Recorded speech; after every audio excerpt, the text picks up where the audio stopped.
follow us at Q95 FM Radio. Share the live, like our pages.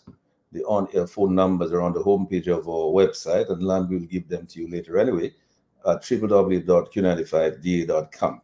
So be sure to get the latest breaking news and reviews on Q95 because you know it's true if you hear it on Q.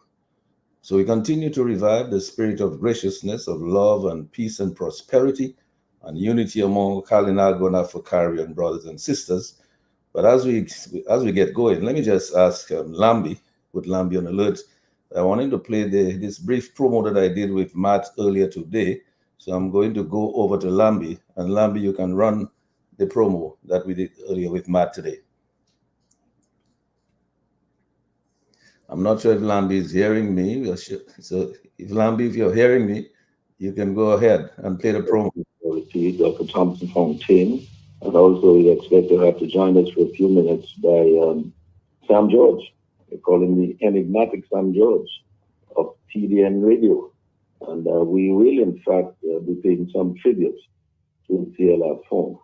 And we will, in fact, be playing Sam's songs. I mean, Sam has written many songs and produced many songs and mixed and mastered many, many songs.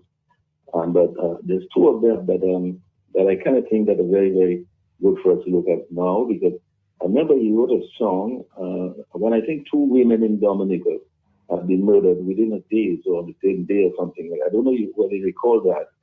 And Sam George made that song. But really and truly, he has been doing some things, and I really want him to talk about what he has been doing tonight. It was really instructive that he was able to write that song and produce it and publish it. This is our 31st Global Beyond Q show tonight for 2024, 31st one for 2024. And of course, we continue to engage with our cherished local, regional, and global Q family listeners and friends of Dominica. Our distinguished guests, as I said tonight, are Justice Dr. Eddie Andre, our distinguished investigative journalist, UWP President Leonard Clinton, UWP Team Dominica leader, financial economist Dr. Thompson Fontaine. And I said, we will do the special tribute to CLR4, and Sam George, TDN Radio, will help us to do that and talk about his songs.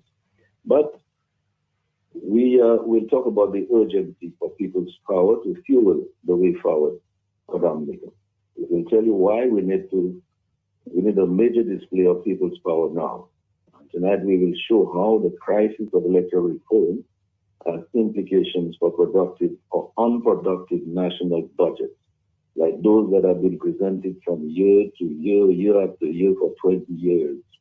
What has been and is really the mission, the unfulfilled goals, objectives, and deliverables and field projects that are highlighted in the budget every year. We will have some questions. So where is the budget for the people? What are the people getting from this? Who is looking after the people's interests? Who is speaking for the people? Are the Kalinawas, for example, going to be punished for voting for Ms. Annette Sanford? She represents, I believe, the best of us. But do the rest of us have the courage to follow the good example of the Kalinawa people, to fight and vote for meaningful change? What has been accomplished for ordinary Dominicans from this national budget? And I speak a lot about this budget because every year we get these budgets and nothing seems to come out of them. So is this 2024-25 national budget simply more of the same? A struggling economy, as described by our finance minister, Dr. McIntyre, is contracting. Agriculture, tourism, agribusiness, and the other growth engines are stuttering and suffering, and unemployment is rising. We still have to remind ourselves of all those things because it's happening to us every day. Export earnings are decreasing. Healthcare is deteriorating. Youth entrepreneurs are not getting help. The national debt is growing and growing and growing. Some $400 million has already been spent, and costs are rising for an elusive geothermal energy project that still has no clue as to what will be the price already.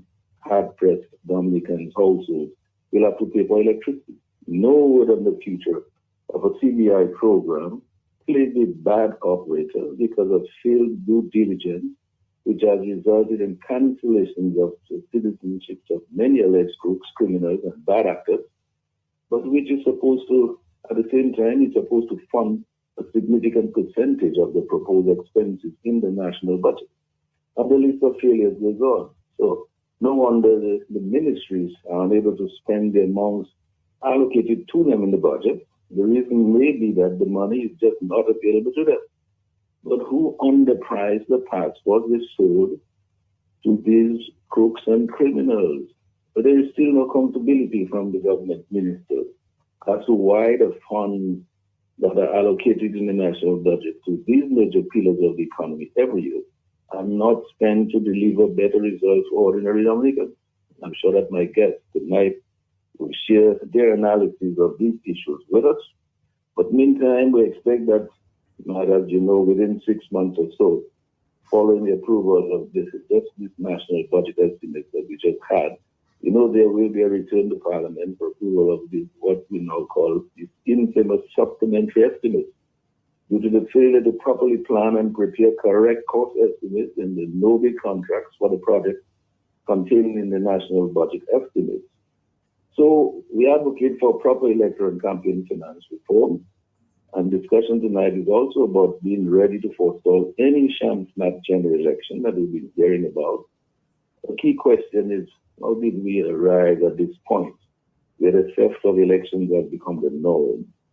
Where did we go wrong? Why didn't we see what we were creating? Did we create a monster?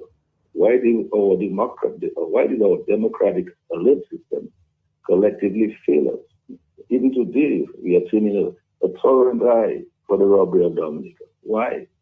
Another key question is, what must we all do individually to protect our democracy and to protect the rule of law in Dominica? Or should all opposition forces, for example, be unified, organized, and structured on the ground in every constituency to make a real impact on the population in support of electoral reform and to participate in as rallies? Will we continue to allow passport sellers to betray the trust of the people even further and continue to sell out the future of Dominica's children? But as you know, most right-thinking Dominicans at home and abroad are still saying enough is enough.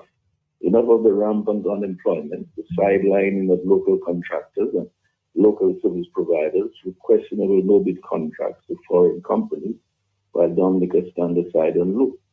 And it's time to stop the ongoing willful persecution of opposition leaders and independent thinkers. Leonard Clinton was back in court again recently. Thompson Fontaine will be back in court again soon for what? 7 years and counting, and the persecution continues unabated. So too is the victimization, the discrimination against people with a different opinion, and the only answer really is people's power. But as we always say, sitting on the fence or hiding in the shadows has not worked. So tonight, my guest is Justice Dr. Leonard Leonard Clinton Thompson Fontaine, where we will talk about that. We will also touch on what is going on in the United States now, because some of these have lessons for all of us here. What happened in Bangladesh is key. It's a key lesson for us. I mean, this lady has been there for 20 years, and I think she inherited power from her dad or something. And so when we create these kinds of dictatorship, this is what we get. So that is why I say that we cannot just stand aside and look while we see those things happening before our eyes, and we act as though we're not seeing them. It's right there happening before our eyes. So we will talk about those things, but I think it's important that we do. So tonight we expect to have a very interesting discussion, but certainly we are hopeful that we can spend a little time just before we do that on TLR4. I think it's a big deal for Dominica that this lady could win gold in the Olympics. She's really a true champion, the first female Olympian Dominica's ever had, and what a wonderful person she is. Yeah, well, thank you so much for that, Lambi. Really and truly, we have a lot of business to discuss tonight about electoral reform and also about these budgets and what's been happening on an annual basis on that. But I just wanted us to take a few minutes and to really acknowledge and recognize and big up our historic triple jump Olympics champion, Thea Gatson. She's truly a terrific athlete and just a great human being. She displayed the discipline, the grit, the determination, the guts, the resilience, the gravitas to set her eyes on the ultimate prize, the Olympics. And just like that, mission accomplished. So the Q family and friends of Dominica globally are truly proud of Thea. And tonight we have a gentleman with us, Sam George, and he made a song about Thea, which I thought is a great song, which he did within 48 hours. And I'm going to ask Lambi to play that song in a minute for me because I wanted to sort of open in his remarks on that, his brief remarks on that, to give an opportunity to talk about that song, that tribute to Thea. And really and truly, he did write the song in short space of time. He composed it, he produced it, he mixed it, mastered it, certainly within 48 hours. I think Thea truly deserved all of the accolades that she has been receiving so far, and so much, and she needs so much more, in fact. So over to you, Sam, and then to Dr. Andre, and then Dr. Fontaine and Lennox for their own contribution. But just as you begin your utterances on this, I thought it was fitting, Sam, for us to just run that song. So, Lambi, could you run that song? It's called The Golden Jump. And so let us hear that before Sam comes in and talk to us about it.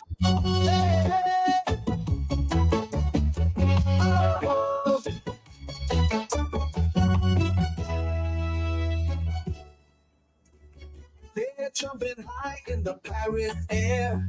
Dominic rise will sing without care. Gold, she grasped with strength and might. Triple jump into victory, what a sight. First gold medal, she brought it home. In the city of love, she shone and rolled. Bright and glory in every leap. A legacy of dreams she so deep. Oh, Thea, on the golden queen, jumping for the flag with a heart so keen. Paris, skies witness the tale. Dominica shines, victories prevail. Oh, oh,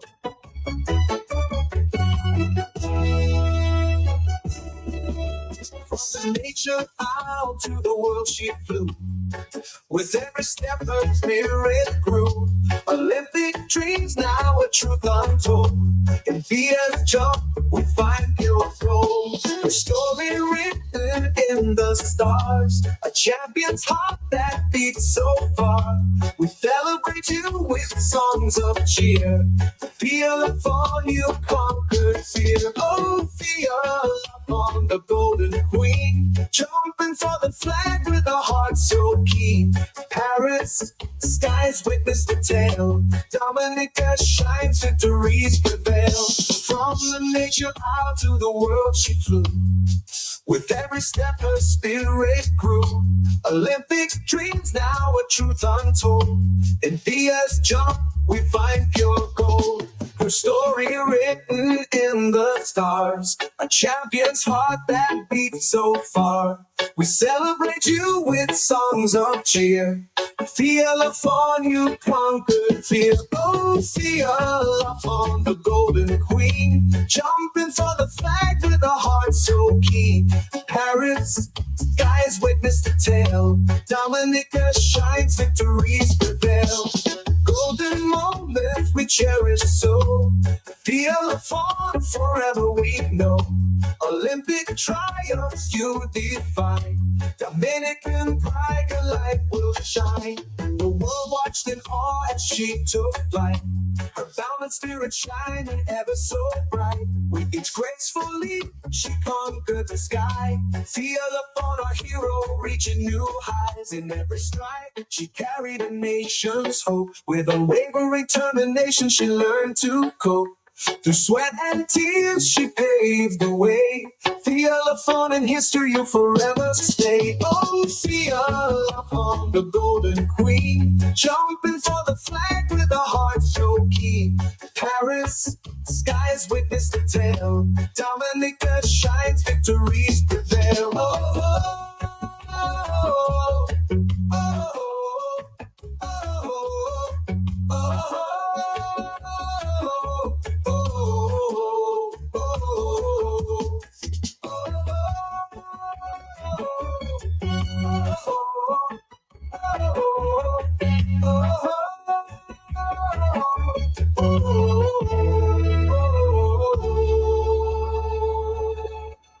Now, Isn't that beautiful? I mean, I think you need some rounds of applause for this, Sam. Very well done. I mean, I'm sure, and I'm sure that Thea will appreciate this. I'm sure that Thea appreciates that song and that the family hears it. Thompson, I noticed that you have a picture behind you showing Thea's face right in the crowd behind in that stadium. Terrific picture. I guess when you come to see your piece, you will talk to us about that as well. And also, we will want to know the role that you played in getting Dominica to where it is in terms of the establishment of the old Olympic Committee and getting Dominica out there in sports. But let's go to you first. Sam, let's talk about that song and let's talk about your thoughts about Theo. Sure, sure. Good evening, Q family. And of course, Mr. G, thank you so much for inviting me to the Global View on Q. I appreciate it. And let me say good evening to my family out there in Grand Forks watching and listening. My mom, my dad, my brothers, and White City, which is Thompson here is Dr. Fontaine here, my neighbor. And, so I just the idea for the song basically came to me about maybe an hour after Fia's historic jump. But I think it might have been somewhere back then, my subconscious, even before that, because she was Anthony's guest last year on This Week in Interview on TDN Radio, which I manage, by the way. And I'm sorry, Eddie, if you don't know me, my name is Sam George. Forget to introduce myself. I'm usually on the other side of the mic, so forgive me. But yeah, so TDN Radio, which I manage, which my company owns along with Dr. Fontaine here, which he started, Gianni Enterprises. So Sophia was Anthony's guest on This Week in Interview last year, it was right after she qualified for the Paris Games. So I think somewhere in my subconscious, this might have been stewing. And then watching her, in fact, in that interview, she talked about basically her plan or strategy to get to 15 meters. And so, she achieving that goal, because she said something to the effect where if you have a particular goal, you can set smaller bites of that goal until you achieve it. So if you jump 14 meters and you want to go further, you have to set your mind to it. You set that goal and you keep going until you get to where you want to get to. And I say, lo and behold, it's how they say prophetic words. I think prophetic words truer words have not been spoken, and so here we are. And I was so happy to see that she reached the goal she wanted to reach, and more importantly, Dominica wins its first Olympic medal and a gold medal at that. To me, that was just too historic to pass up, and to where we just simply,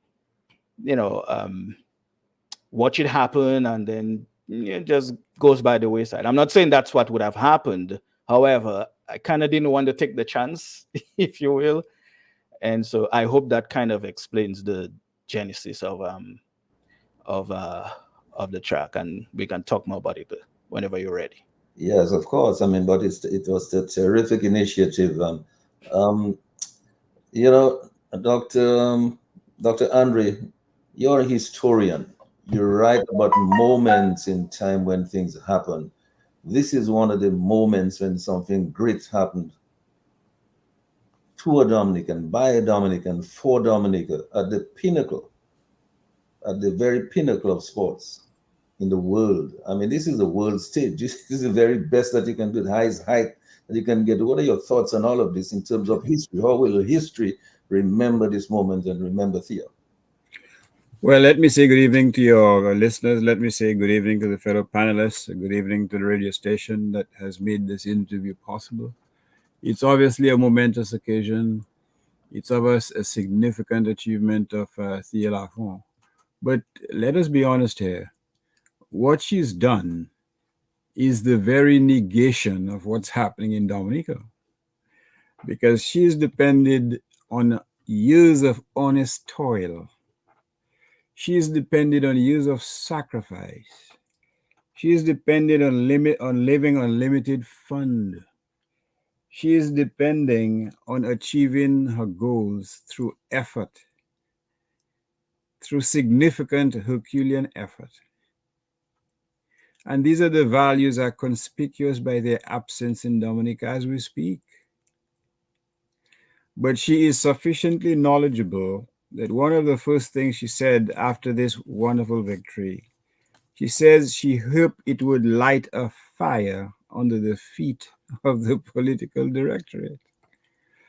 She issued a statement, and I'm paraphrasing, just give us the land and we'll take care of building a track for young budding athletes to try to follow in their footsteps. The fundamental question is this: to what extent are we committed to success through honest toil as opposed to fly by night investments, as opposed to having success through nefarious means? So while we applaud what this young woman has done, we cannot be too optimistic that those values will transcend into real action in Dominica, because the ethos in Dominica now is a very negation and a very abortion of those values that has caused her to reap this great success. And it is up to us to try to reclaim those values. And I heard Lennox doing a great job today, as usual, about Thea, the Thea phenomenon, the whole question of the sporting history in Dominica. We are probably the only Eastern Caribbean island which has not seen it necessary to build a stadium where athletes can hone their craft. And one of the callers on the radio station today, Mr. G, said that an Olympic swimming facility was promised to Dominica years ago. Wasn't there supposed to be a couple test matches at the Windsor Park a couple of months ago that we'd paid a few $1 million to get the rights to host, and that somehow, despite the monies being expended to build lights, they never materialized?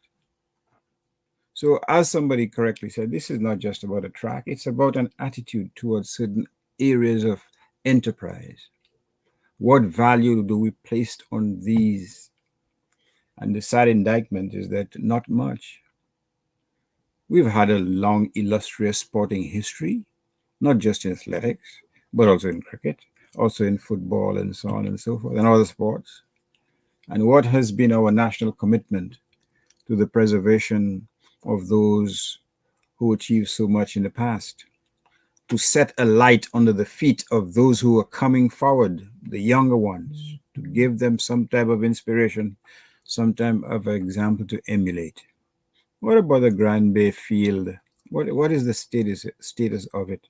What about the Goodwill Field where they had the Goodwill Junior High School, I think it was called? What is its status? What is the status of the basketball court up at Stock Farm? What sports do you play in the Windsor Park? Your answer is as good or as bad as my own. We lack the commitment to those values that has caused this young lady to transcend in such a fundamental manner. You see, it's all well and good to promise things after the fact. What about before? Why do we have to wait until Thea succeeded so spectacularly to come up with huge pronouncements that we will have a track in 1 year's time? So if she hadn't won, would we have that commitment, which you and I know will never materialize? Because that's not the focus. It's not the focus at all. The focus is on get rich quick schemes, not by Dominicans, but by foreigners, Gasson. So what Thea has done is a reminder that the value that we are espousing today was not always that way. In the past, we've achieved great success on those values that we cherished. Our sporting heroes. Some of us don't remember anything about cricket beyond Irving Shillingford.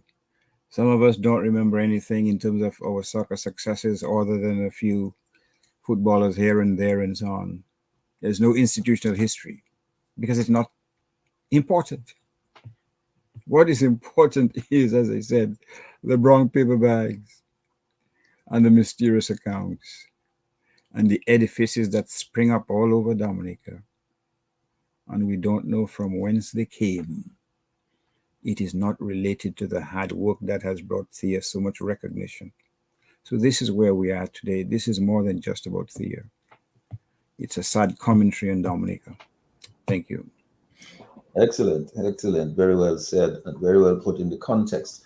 But Thompson, you've been very, very involved in sports from way back when. You've always been a sports enthusiast, a sports player yourself. You played sports yourself, and you've done a lot for sports. And I want you to same question to you. What do you make of this moment? I mean, this is really a moment for Dominica, for Thea, and I really, I plan to, and I hope that we can do this. I would like to reach out to her and her family and invite her to accept our an invitation from us to recognize her as a Kudos national hero.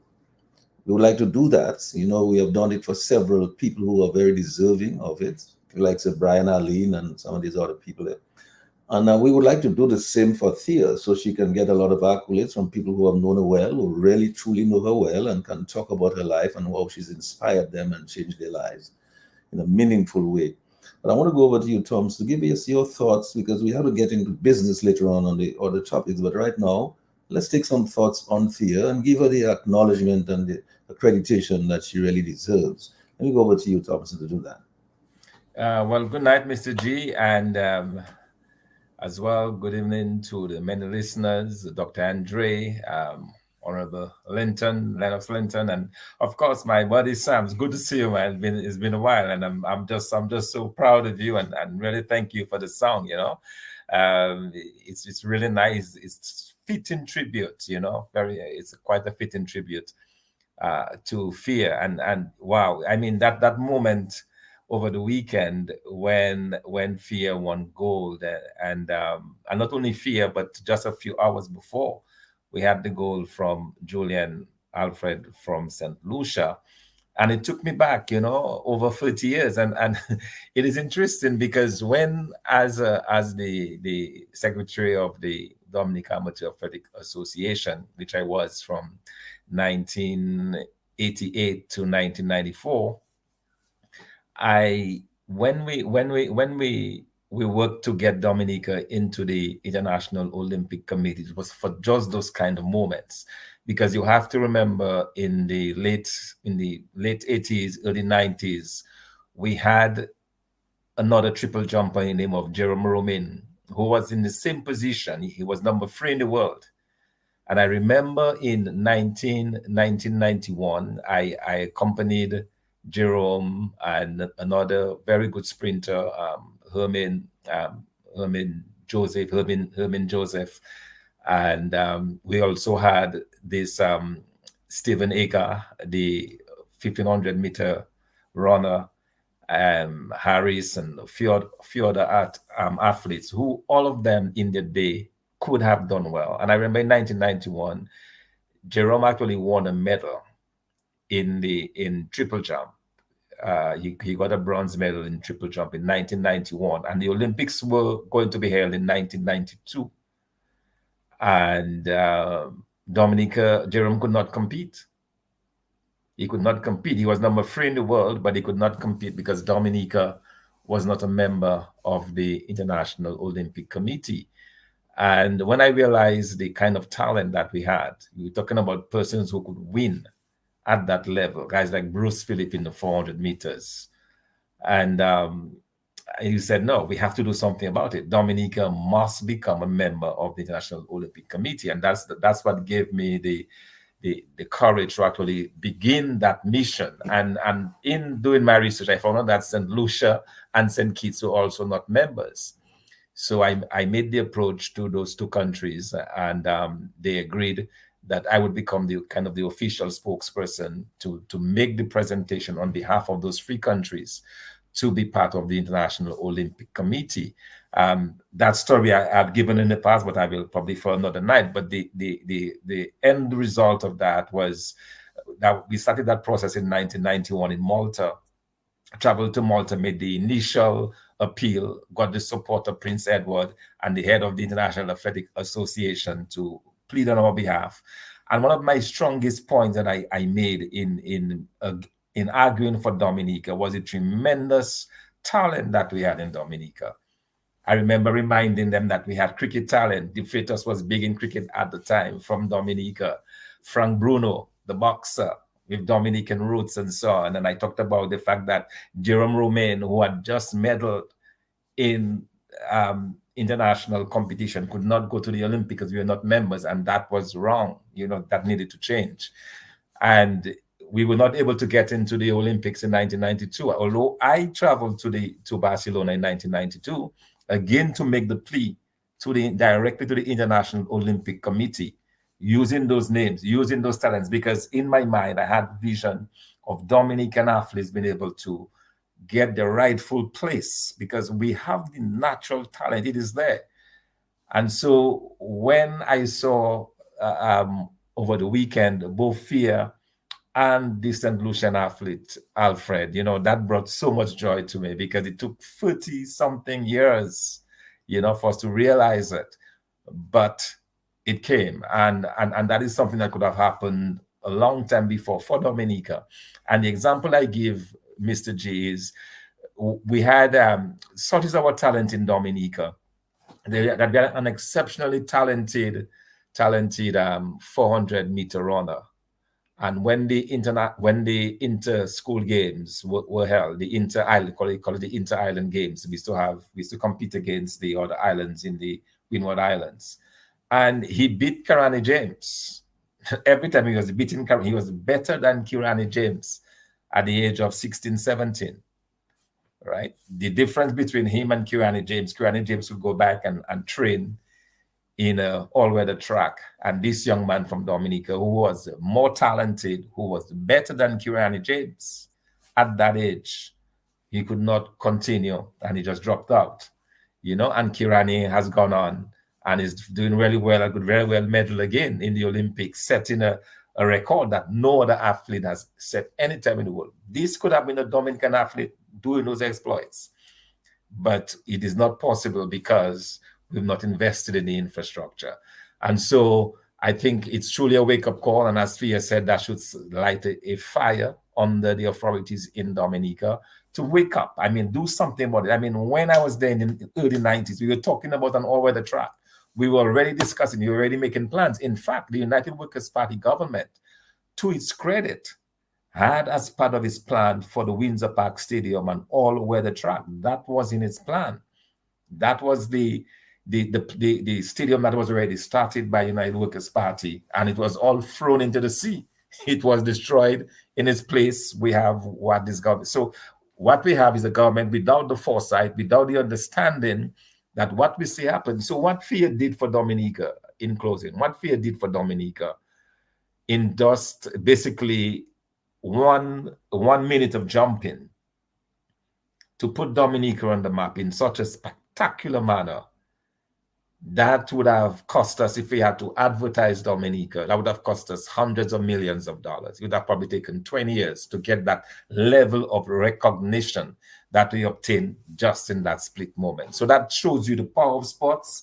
It shows you the power of what we have in Dominica and how we need to nurture that talent. And so I'm just tremendously happy to see that we have come this way, that we have medaled in the Olympics. It is a big deal because only 102 countries in the world have in fact medaled at the Olympics.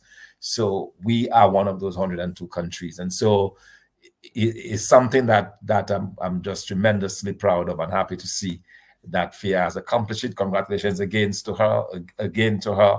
And also the support that she received from the Dominica Olympic Committee. I understand that she got some support which allowed her to move away from having to work and then train to just focus on the training.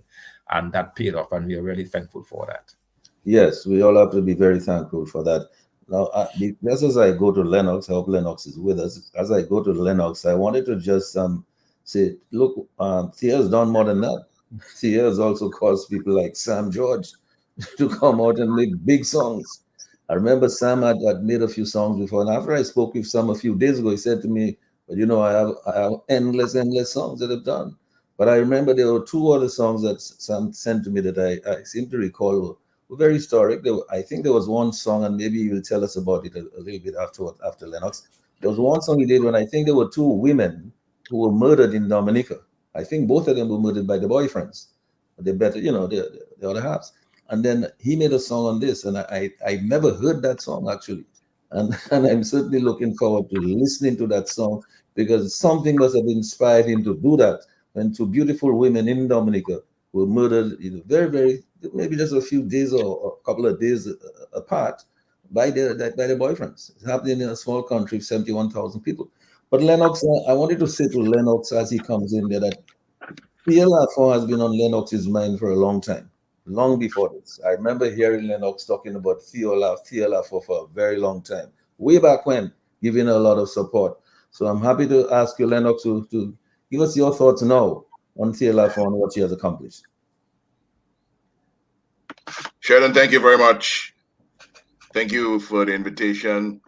Good evening to Dr. Andre, Dr. Fontaine, Lambie, and Mr. Sam George. Good evening, sir. Good to see you. Sheldon, it's really a joy and an honor for me to take this opportunity to congratulate Pierre Lafont on a truly remarkable achievement.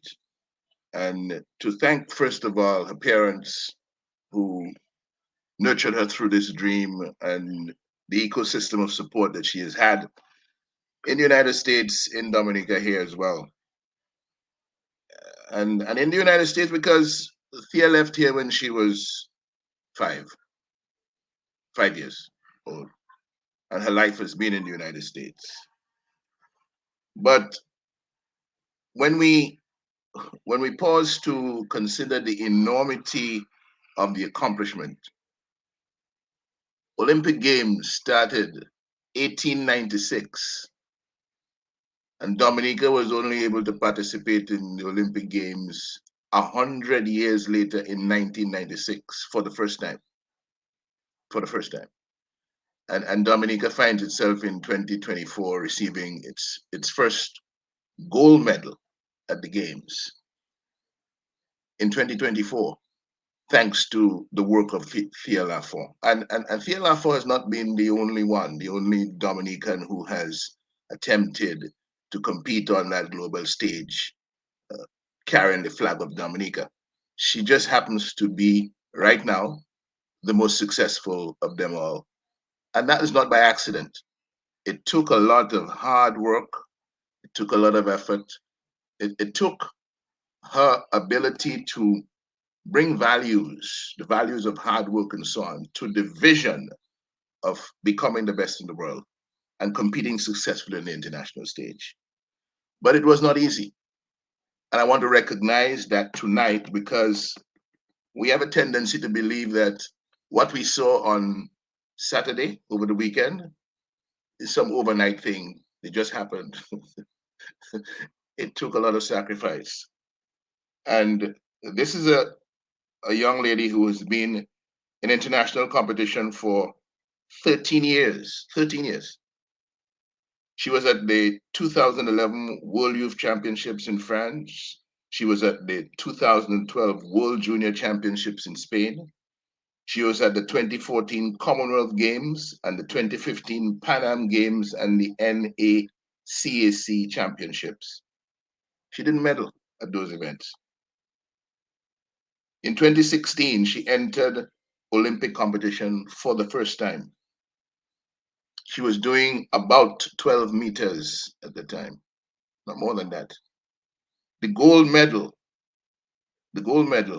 8 years later, is for a jump of 15.02 meters. When she started in Olympic competition in 2016, she was barely doing 12 meters. She placed 37th. She went from there 2017, I think it was. She competed in the World Championships and the World Indoor Championships. She still didn't medal. And she had begun to receive some support from the local Olympic Committee, the Dominica Olympic Committee, with funds that that committee receives from the International Olympic Committee. And there were times when the local authorities considered whether it was worth it to continue to give her the support because there were no medals to show for the international competition that she was attending and participating in and working hard to excel in.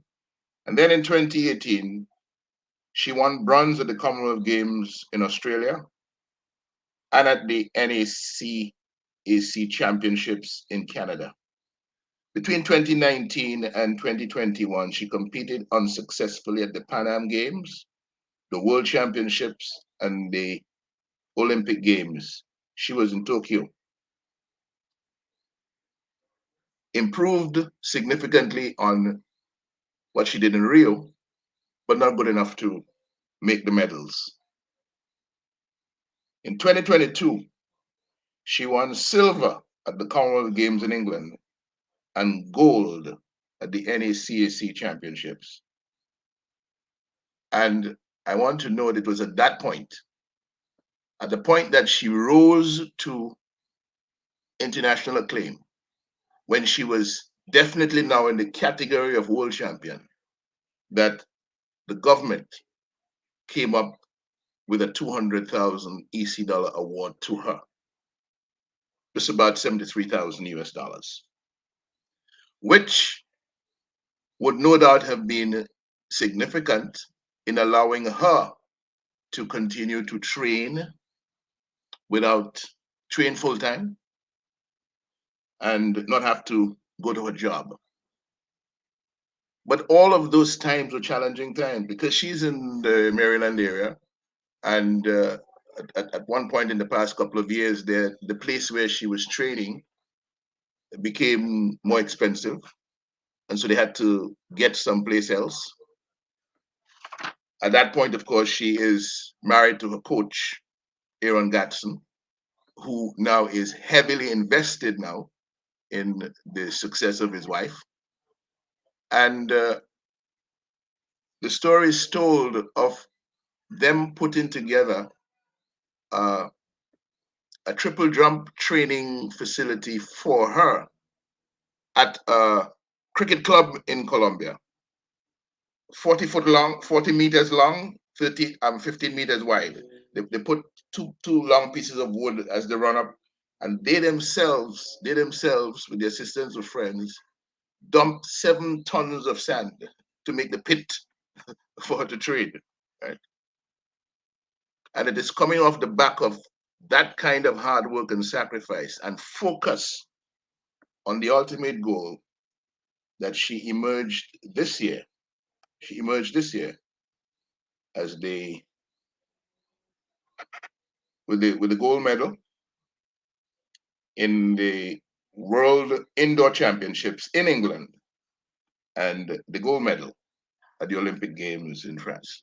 A truly remarkable achievement that didn't come overnight, that didn't come easy, but lives with us as a testimony of the character of Thea Lafont Gatson. The vision she had, the values she brought, the fundamentals she put towards the accomplishment of that vision, and her success in achieving it, not just for herself, but for the people of the Commonwealth of Dominica. And tonight we say thanks in a big, big way. And having said that, I'm now jumping on to something she said the night of her victory, that there need to be track and field facilities in Dominica. for the young people, because they should not necessarily have to leave with Dominica for them to be able to run with one another, compete against one another, and prepare themselves where there is that dream, there is that talent and capability for world competition. They should be able to do it or do some of it at home at the very least. And you know, it's interesting that that came at this time with the gold medal. By the way, for all of those, and I think Thompson is one of them, they like to do this measurement called per capita, um, per head of population. We now have more Olympic medalists than America per head of per capita. We have more Olympic medals than with the little one we have more per capita than America. We have 1.3 something per head of population. America has 0.9. Right? Per 100,000 population. America has 0.9. We have 1.3 per 100,000 in the population. So we are ahead of America in that regard. For those who like the per capita measurement. But to say that in Dominica now, what is happening? What is happening? We just passed the budget, and PLR4 is talking about a fire that needs to be lit under the authorities to ensure that this athletic training facility happens. Well, let me say tonight to PLR4 and to Dominicans at home and abroad, there has been provision in the national budget for a synthetic Olympic track. It has been there for the past 2 or 3 years. $1.25 million. So far, not a cent has been spent. But it is in the budget as an item to be done. And for 2 years, no money has been spent. In terms of sports overall, there's supposed to be a national multi-purpose sports complex that $500,000 was budgeted for in the last financial year. Nothing was spent. You're supposed to have renovated the youth center, talking about the youth and sports, $250,000, nothing spent. You're supposed to have constructed tennis and netball courts in Portsmouth, $300,000, nothing spent. There was supposed to be multi-purpose courts at the Windsor Park Sports Stadium forecourt, $200,000, nothing spent. They're supposed to have rehabilitated playing fields and facilities around the country, $800,000 in the last budget, nothing spent. They were supposed to have rehabilitated Matutus Park in Grand Bay, $300,000, nothing spent. They were supposed to have strengthened the Dominica Youth Business Trust, again, youth and sports, $200,000, nothing spent. They were supposed to have provided a homeowner's grant to youth, persons under 40 years, $1.5 million, nothing spent. The Windsor Park Sports Stadium was supposed to have received an electronic scoreboard, $390,000, nothing spent. The Windsor Park Sports Stadium was supposed to have seen phase 4 of the infrastructure and lighting program, $6.25 million, nothing spent. I'm talking about the budget of 2023-2024. Money approved, nothing spent. $4.6 million approved for improvement works at the Windsor Park Sports Stadium with respect to the ICC T20 Cricket World Cup, not 1 cent spent. So provision of $16.5 million in the budget of 2023-2024, the 1 year period that ended on the 30th of June of this year, $16.5 million on youth and sports matters. Absolutely not 1 red cent spent. And so you understand the significance of the call from Dominica's new Olympic champion, that a fire be lit under the authorities to ensure that things happen. where they're supposed to happen, where there's a commitment, where there's an agreement as to what we need, as to what the young people require to help them with the pursuit of their dreams of sporting excellence and success in international competition. Well done, Thea. Well done. Very true. Very true. Very well done, Theo. But Lennox, as I indicated to you some time ago, on a WhatsApp note, any assistance you can give for us to get our Kudos for Heroes committee to have an opportunity to invite Thea and her family for us to recognize her as a Kudos national hero. We'd appreciate whatever assistance you have, and anybody who's in contact with the family.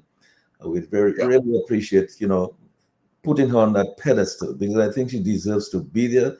From what you've said, Lennox, I mean, look at the situation that she's had to fight. I mean, she's had very little to work with, and Yep.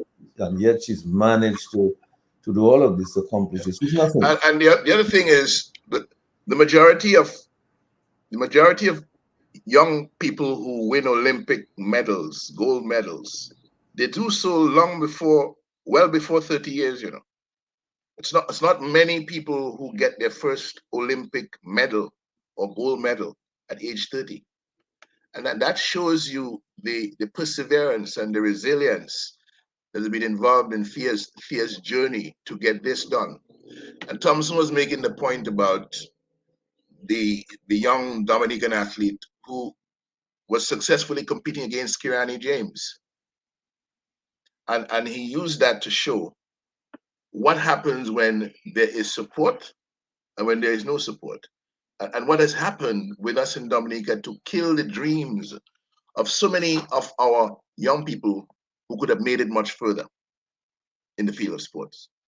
And I hope this Thea Laugh for Success and the Thea Laugh for reflection on what comes next beyond this, as she thinks not just about herself, but of other people who want to make it like her to the world stage and succeed. What is necessary for us here in Dominica to be done? Yes, thank you, Lennox. And Dr. Andre, I'm going to come to you in a minute for you to talk about what is happening in the Jamaica situation, because Jamaica has a story. I mean, they did what we were supposed to have done. They did that many years ago. And look at the role that their athletes are playing in World Games and in the Olympics and so on. Now, Lennox, you're right. Thanks for turning off your mic. But before I come to you, Dr. Andre, I wanted to go back to Sam. Sam, for all what you've heard there tonight already, you'll likely hear a little more later. The fact of the matter, it seems to me there is a new song in the making for you.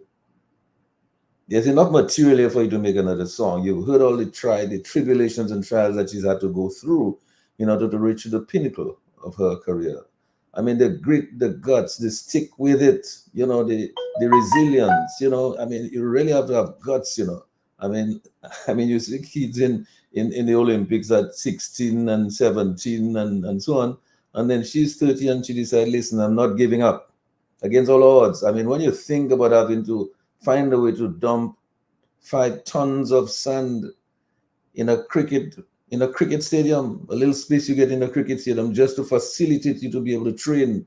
The Jamaicans don't have to go through that. The US athletes don't have to go through that. So you can see what Thea had to go through. Sam, your further thoughts on this? And will you write another song for us?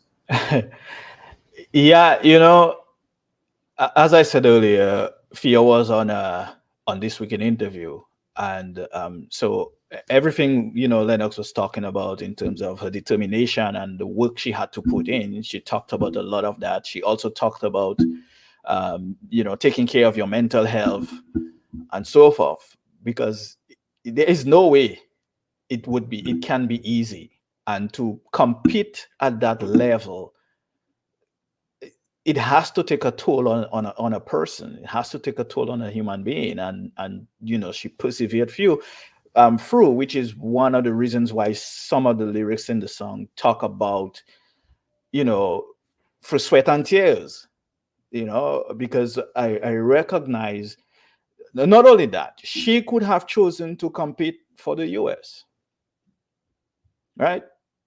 And someone else mentioned that earlier, but she could have chosen to compete for the US because that way she would have access to every bit of facility she needed, all access to all kinds of training and everything else she needed.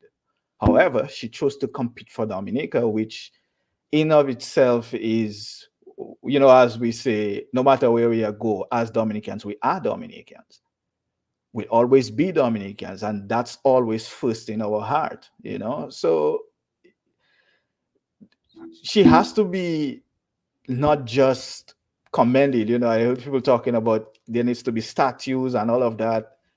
And all of that is fine, and all of that is great. But I think she would more appreciate getting the tracks that she talked about, the and as people have said before, we've heard talk about getting an Olympic pool and all of that. So I think she would appreciate more the facilities being made available locally, so our young people can have something to look forward to. Because as you also have already said, there are plenty more FIELA funds in Dominica. They just don't have the facilities, they don't have the encouragement, they don't have what have you to make it happen. And who knows, I mean, the long and short of it is, we cannot make this achievement a one-off, or we can't make it where it takes another 10 years for us to record another Olympic winner. So yeah, I agree. We have plenty of work to do, and I would encourage the young people in Dominica right now to demand. Did I hear the Prime Minister say by next year so we'll have an Olympic track? By August next year. Okay, so that's a year, right? So I would like to see the young people, and just as the older folks are, just as everyone is demanding, I'd like to see people really push him on that, and make sure that it happens, because it has been promised. Things have been promised, and 4 or 5 years down the road, it's nowhere to be seen. But this one in particular, I do not believe we should sit on it, and we should just let it fade away and go by the wayside. And then the next time we have a winner for whatever efforts that person puts in, we are back here again, or people are back here, being happy and talking about how great this person is. All well and good for the person, but the country has to support. We have to support our people. And I know our people are we are reactionary sometimes, maybe all the time. So we wait when something happens for us to react, whether that is good or bad. And I think we've been making that mistake for too long. We have to be proactive. And I think someone asked a great question this morning. I was listening to Q2 Matt's program, and he asked, does the pastor or the priest wait until people have become Christians to build a church? That's a great question. And we know the answer. They do not. They build it and then they call people. So why can't we do the same with sports and everything else in Dominica? We love sports. We love watching other people play. We love watching other people win. What about our own people? So yes, so thanks a lot for that, Dr. Andre. As I go to you, let me just right away recognize some of the people and thank some of the folks on Facebook. Quite a few people on Facebook, on various different Facebook pages, viewing and listening to what we're doing here tonight. And there's also people following us on YouTube. Let me just say I appreciate you being with us tonight. We'll try to see if we can read one or two of your comments a little later. I just want to take the opportunity as well to say to Lambi that we can take a call. I mean, so if a call comes in at any moment now, just interrupt us and we'll take the call. So you can give out the numbers now before I go to Dr. Andre, and then we will take the calls as they come in, because I know people will want to express their views on what is going on with this magnificent win of Thea Lafont. The Global View and Q. The numbers are as follow: 449-3095, 449-3096, 449-3097, 616-4257, and 305-432-9624. Let me run those numbers one more time. 449-3095, 449-3096, 449-3097, 616-4257, and 305-432-9624. Back to you, Mr. J. Yes, Dr. Andre, I was saying that you know, all of what we're talking about is just basic, just standard operating procedure. I mean, Jamaica did it. Why? Because they wanted their athletes to develop and grow and excel at the highest level. And that is what is happening now. Imagine Jamaica did that, what, maybe 9 years ago or thereabouts, and they put in all these facilities. Imagine if we had done that 9 years ago, how much further Tia and people like her would have been. Way ahead. She didn't have to wait until she's 30. She could have done what many young people are doing, whether they're Chinese or Americans or British, when they're 15 and 16 and 17. She had that ambition, she had the grit, and she had the resilience to do it. You can see that from what she's done against all odds.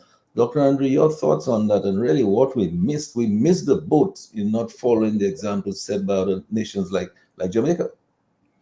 Well, bear in mind that Jamaica's commitment to excellence in sport actually goes back decades. I mean, you had a great Jamaican sprinter in the 40s or 50s called Dr. Arthur Wint. On about 1976, you had a great Jamaican sprinter, I think 200 meters. I think he won gold medal during the Olympics in that course. When I was at Mona, universities, secondary schools all over Jamaica would have strong or stiff competition. They would aspire to go to the United States to get involved in what is called the Penn Relays. I think the Penn Relays are held in Pennsylvania, but I stand to be corrected. So that is a long-term goal that they've nurtured because they have been able to see, visionary that they are, that this is a way, along with music, to put Jamaica on the proverbial map. And we have to give them credit for that type of vision, for their commitment to sporting recognition. They've perfected it to a fine art. That's why every year you have Jamaica spitting out young speedsters, male or female, because it's a program, and it's one which Genesis goes back, as I said, decades. Obviously, they would have more resources than we have, but every journey begins with a small step. It's virtually inexcusable that in 2024, Dominica doesn't have a track, as Leah Lafont Thea has lamented. It shows the lack of commitment to that form of activity, where success is measured by how long you've been toiling in the wilderness. As you've said, she's 30 years old now, and she remained with it, even with minimal support. That is a value system that we have to nourish, that we have to cherish, that we have to nurture. That is what we have to nurture to achieve that type of success. Not a type of fly-by-night type of commitment where you expect to reap huge rewards with little real effort overnight. Dr. Andre, can we take a little call? Lamy seems to be frantically waving to us. Lamy, let's take a call. Good evening, caller. Thanks for your patience. Go ahead, please. Love, life, light, healing, joy. Blessings to you, gentlemen. What's up? Blessings to you, sir. How are you doing? Giving thanks. The historical aspect of it I never heard prior to tonight. Dr. Fountain and Lennox Linton. Very interesting and unusual. And that is determination. I was telling that to Matt.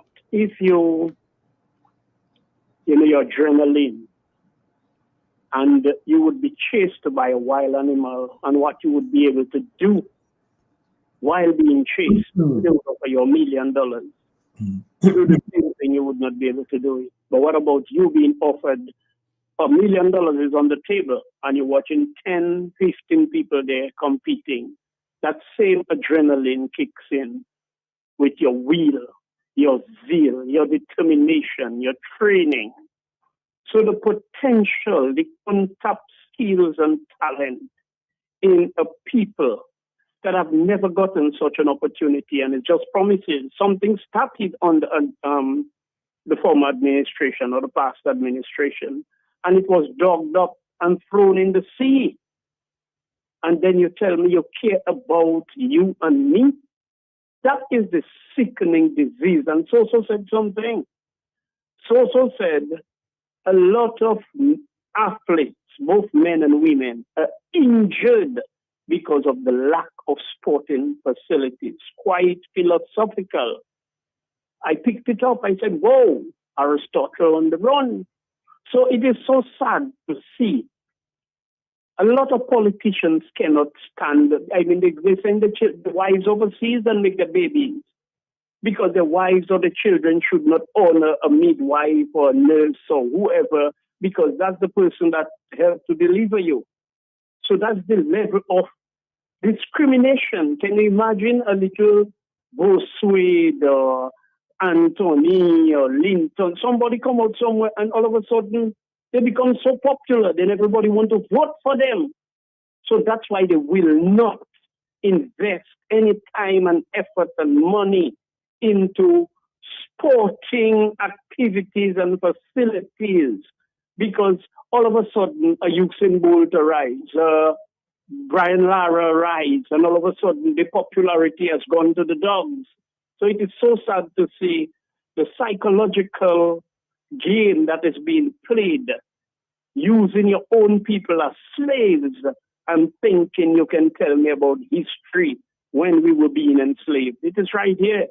Thank you, Dr. Andre. Thanks, Dr. Fountain and Lennox and everybody who are making an effort. I never heard the historical factors of TLF when I heard it from Thompson, having to do, not TL, but Thompson talk about the introduction of the Olympics and all what he did and his efforts, and then Lennox come and tell us about Thea.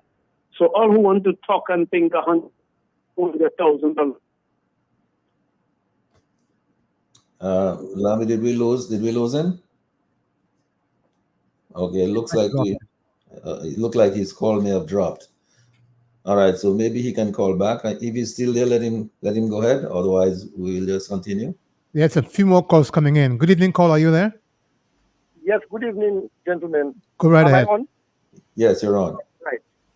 Yes, good evening, gentlemen. First of all, my congratulations to Tia Lafont, and I'm very proud, and she has made Dominica proud.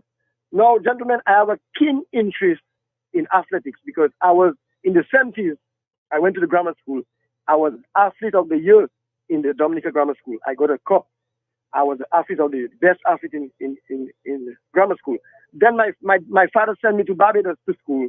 I was the best athlete in my school in Barbados. And the biggest sports club in Barbados, the best sports club, wanted me to join, but I was just 16 years. I used to win the 100 meters, 200, 400, and all that. Now, anyway, at the time, can you imagine? Then you had Eugenia Charles, the Prime Minister, making a statement saying that sports is not a priority. This is a very ignorant statement, and I mean, it actually angers me. Because when you look at Usain Bolt, you know what Usain Bolt has done for Jamaica? I'm here in America, and everywhere I go, people ask me, where are you from? I say, I'm the Caribbean. They say, you from Jamaica? Everybody asking me if I'm from Jamaica. I say, no, I'm not from Jamaica. Then I tell them, if I tell you, I know what you're going to say already. When I tell them Dominica, they say the Dominican Republic. And so right now, one of my managers is on holidays in Jamaica. She and some people, about 5 of them. Everybody wants to go to Jamaica because of Usain Bolt. Now, that's a very ignorant statement for Prime Minister to say that sports is not a priority. So, gentlemen, we are way back. We are Dominica. Can you imagine as Miss Lafont has won, you hear the Prime Minister say, no, next year we'll have a track. Can you imagine? We should have done that 25, 30 years ago. And now, so that's like what Tia has done. It's like a slap in the face now to the prime ministers. And now they have to wake up and run and do things now. I mean, this is something else. We are 30 years behind time. And anyway, congratulations to Miss Lafont. She has made us proud. Thank you. Yeah, thanks a lot. You see now, you really, you want to take another call, Lambi? Let's go ahead, do that. Yes. Caller, are you there? Yeah. Please go ahead. We are ready for this video. We will not take a stage one and to put that business person again. Spotting another priority. I think painful. I still have a very already. No priority, you put what you put. Yes, I think I did get the message that the junior child started the sports stadium, but that was destroyed. Go ahead, Lambi, take another call. Yes. Caller, please go ahead. Good evening, gentlemen. How you all doing? Well, not good like you at all, but working on it. But I don't know how me to put it. In St. Lucia, the St. Lucians prepared the people for a win or lose, knowing that they sent out some people outside there to participate at the Olympics. They set up a big screen in some parts of St. Lucia where hundreds and hundreds of people were gathered there and rooting for the lady that was on that track there. And she made it. She got silver. Look, that same lady, I think, got another silver again in not really in the 200 and blue. Yeah, she got silver. So they prepared their people. But in Dominica, nobody didn't even hear much about Sierra till she won, and everybody pricked her outside. You know how much it used to hurt me looking at them young children in the grammar school there at the back of between Coca-Cola and a little wooden shed they had in the grammar school yard, where the children were there doing long jump. They put some sand there for them. Now before they break down this place there. And the children should be using there to do their long jump. And every time I pass in and I say that I should be giving the coach help, tell them why they're not asking their government to do something for them. You see the young people in the botanical gardens doing javelin. They be throwing discus, whatever name they're calling it there. And if these young children had proper facilities here for them to do that, you think there'll be a lot of CLF and maybe outside there. But no, we're too busy doing other things. They want bowling alley in the botanical garden. Who the hell here doing bowling? For some bowling alley in the botanical garden, taking millions of dollars to put into that, while we have young people that are willing to participate in what they know about. They're letting them down. It's so damn sick, it's not funny. Have a blessed night, gentlemen. And have a good one yourself. Lambi, let's just take one last call because I want to sort of try to wind down this session of the meeting. And so I will go to Dr. Andre and Thompson and Lennox for one more time after you take the call, and then we'll wind up that section and we'll go to some of the business that we have planned for tonight. Let's take the call, Lambi. Good evening, caller. Please go ahead. Good evening, Dominica. Good evening, St. Joseph. Congratulations to my country. I was celebrating last night in Texas too with the gold medal until I hear, happening now, scary it is in an interview. Well, from that moment I vex. I see the biggest hypocrite, the biggest scammer in the world, using that opportunity to excel itself. Mr. Linton, the national debt is $1,300 or $400 million. Can you tell the nation, in that kind of debt that we have, if there is anything important for Dominican young people, Dominican students, the young people of Dominica had an opportunity within that debt Dominica have of $1,300 million. Because the kind of debt we have, and only now scary talking about building a track and field. And that will make us feel bad. If the people smart in the world, they're checking back, what kind of country is that? It's only now this man talking about track and field. So how this girl make it up there? And when they go and do their research, they only find out where this girl take most of her training in America. So when I see what happening in Dominica now, Skerrit is a user. Skerrit, you know, he's a lynch. He don't support the young people, but when they go out there and they work to get a name for themselves, he exalts himself. Mr. Linton, tell me, when all you had the thing in Portsmouth, where all you had it based on the finance, when all you honor this young lady, the following week, did the government endorse the honor? Did they say, oh yes, she deserved it?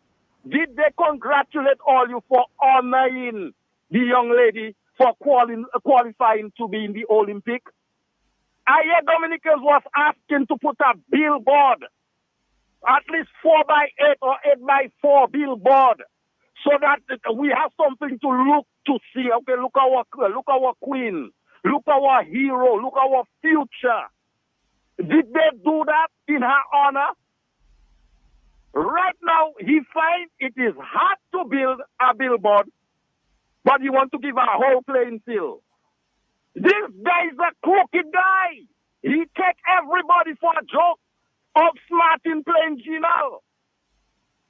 He and his one more thing, sir, I must say. The young lady are talking about the grapefruit, the pink grapefruit is the national drink, and the baby rum is the national rum. That is not a coincidence. That's a conversation they had because all of them was in Dubai. They know what they're singing for. So God bless all you. Thank you. And thanks a lot for that. Landy, as we'll go ahead now with some progress. I just wanted to sort of bring that session to an end.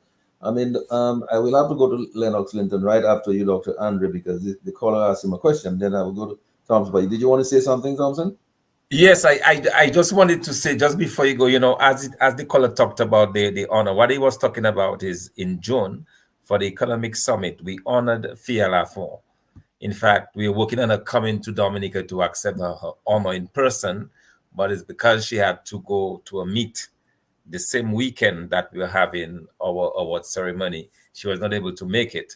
But it shows, again, a United Workers' Party, our interest in sports and sports development, because we understand the importance of encouraging our young people. I mean, she was so elated. She could not come in person, but she took her time and made a wonderful video that we were able to play during the award ceremony, so Dominicans could see and to hear her.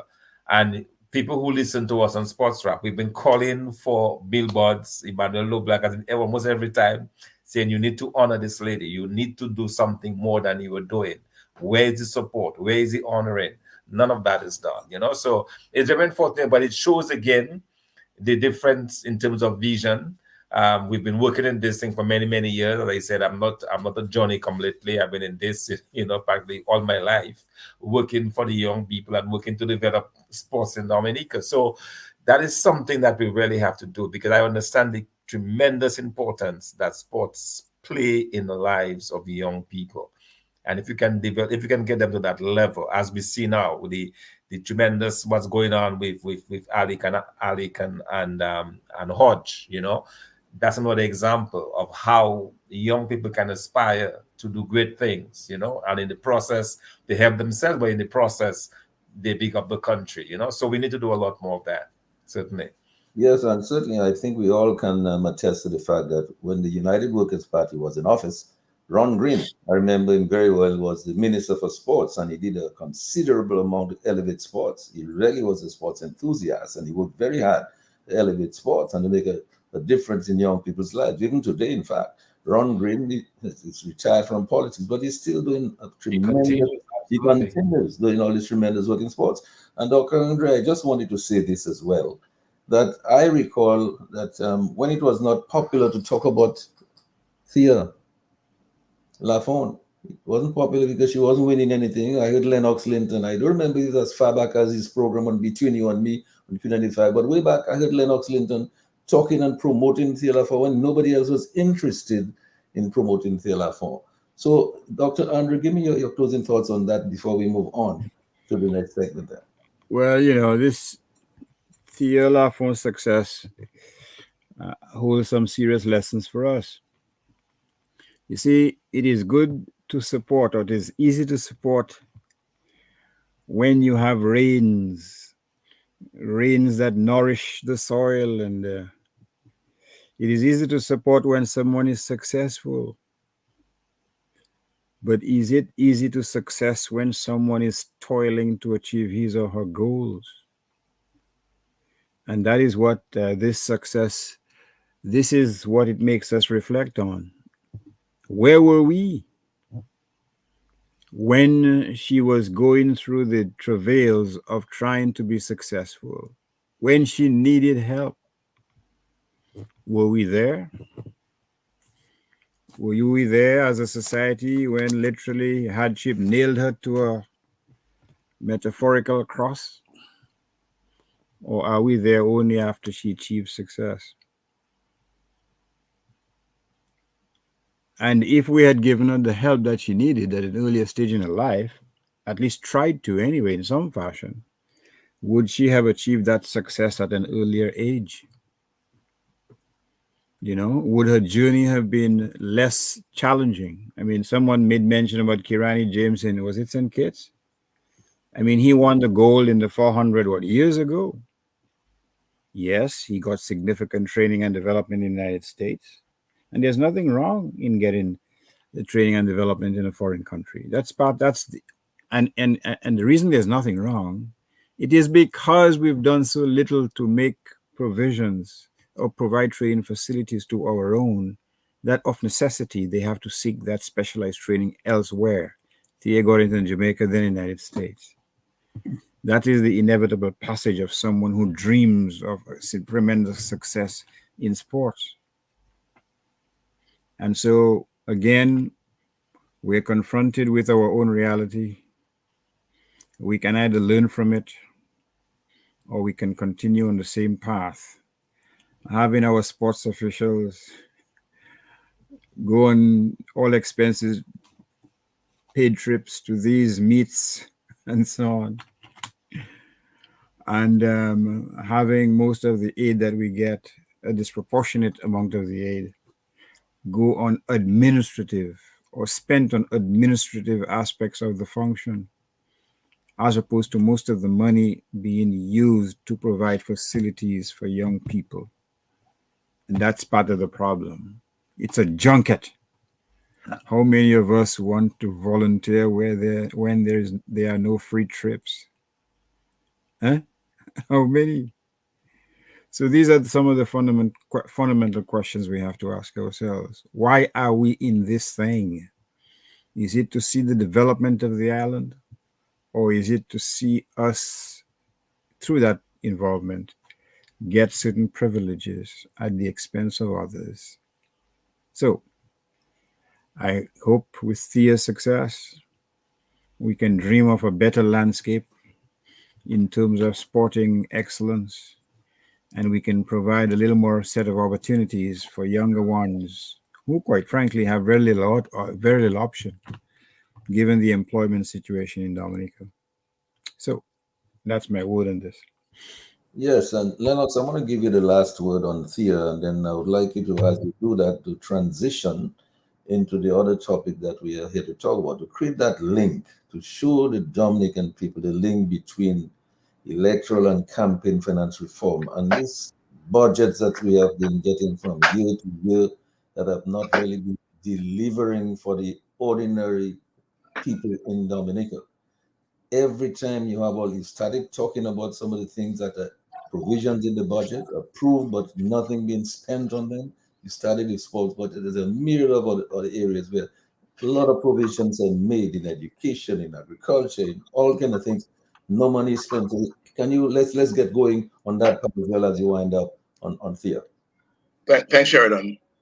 On Thea, just to say that in the past few days, Dominica has been blessed with the biggest wave of international exposure and promotion in the history of the country. And we didn't get that from paying any marketing agency or buying any advertisements on some global network or the other. We got that because of the outstanding, remarkable performance of Thea Lafo on the Olympic stage, winning gold in triple jump. One event, and we've seen a historical wave of international exposure and promotion for the Nature Island tourism product and whatever else we have to offer. People asking questions about us. And so when people talk about the $200,000 that the government awarded to Thea, after Thea had succeeded in international competition and won gold, that was after she proved herself before she got that contribution, which she put towards her further development and made us even more proud with this Olympic gold medal that she won at the weekend. She owes us, we owe her, she owes us nothing. We owe her a huge debt of gratitude. And we will be forever in her debt because of what her perseverance, her drive, her vision, her pursuit of excellence has succeeded in doing for us, the people of Dominica. And that is why investment in sports, in the infrastructure, in the facilities that will help young people to pursue their dreams is in the national interest. And so rather than wait for people to succeed before we opportunistically align with them and try to do this and that after they have succeeded, let us support them to succeed rather than show up to support after they have succeeded. Because without the support, the success will not be achieved.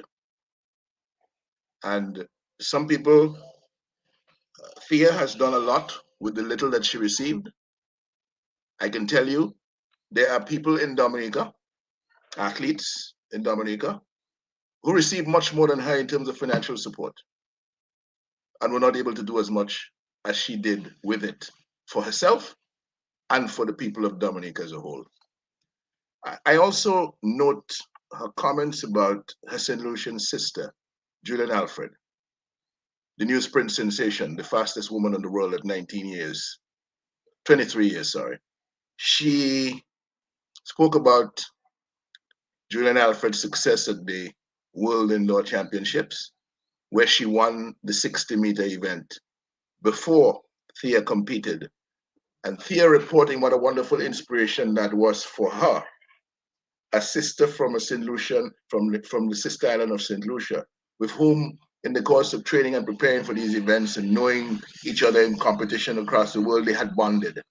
And what a wonderful inspiration it was for Thea doing her event afterwards with that gold medal that Julian had won just before her.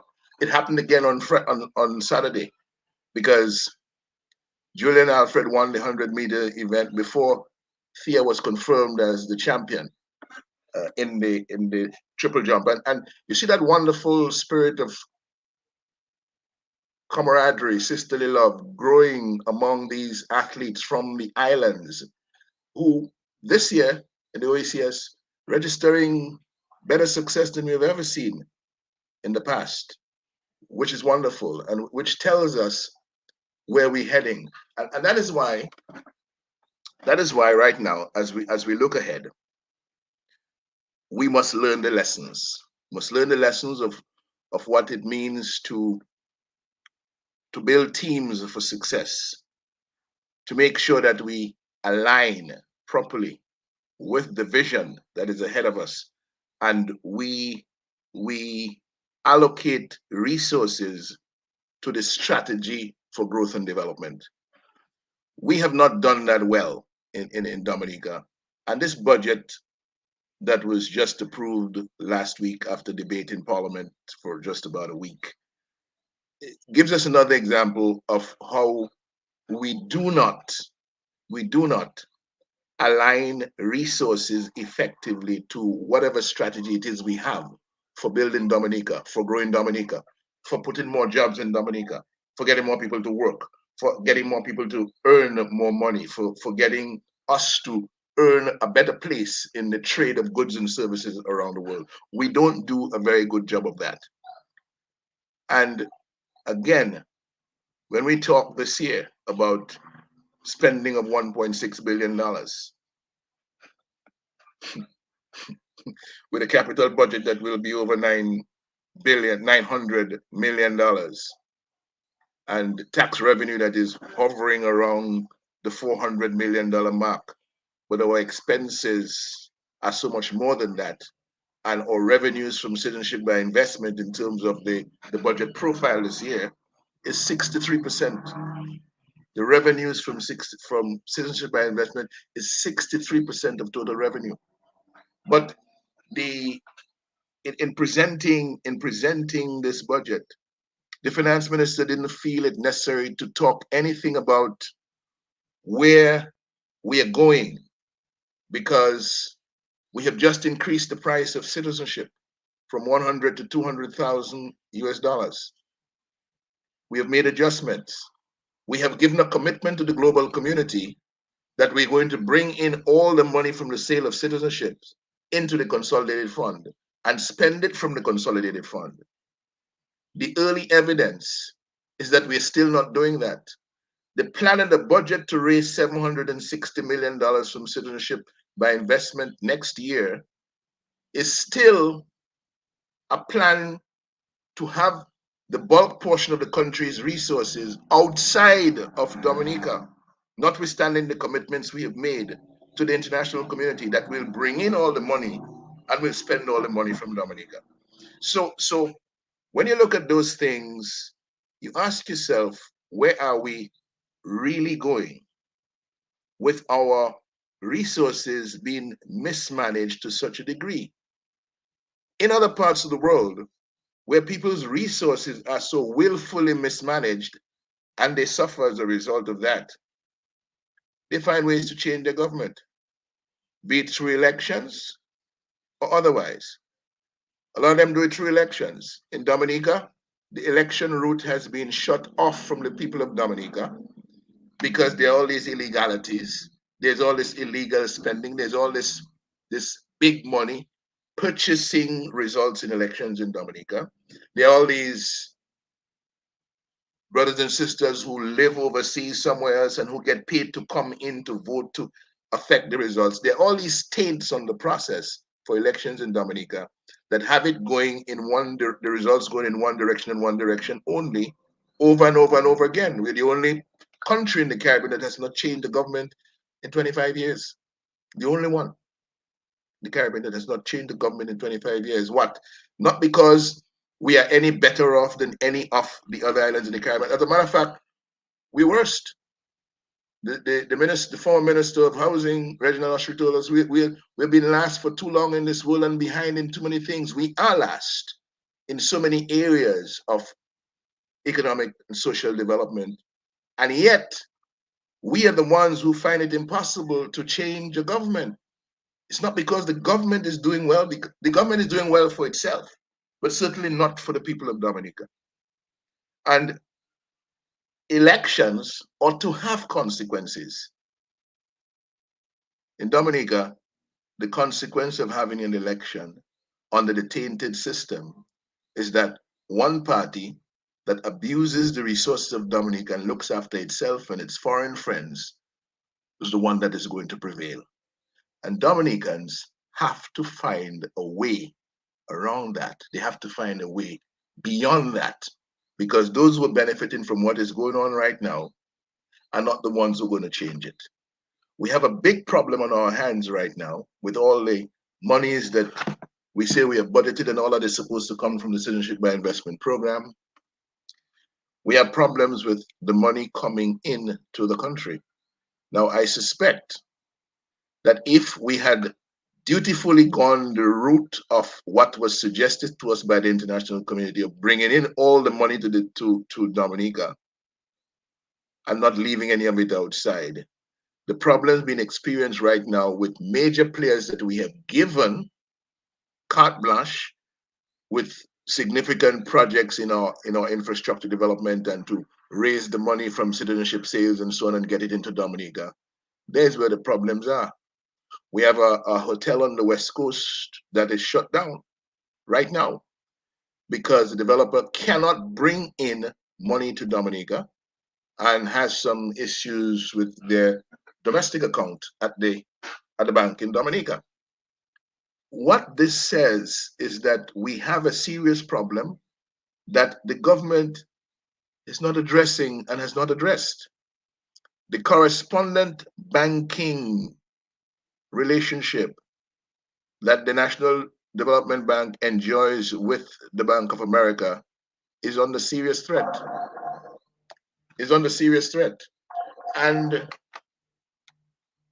the National Bank, if it doesn't protect itself from actors in the CBI arrangements that are suspect, and of course problems for the international in the international transfer of money.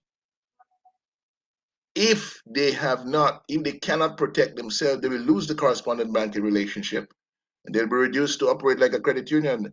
You would be aware, Sheridan Gregoire and others, that years ago, the banks, the international banks in Dominica, shut down CBI passport accounts,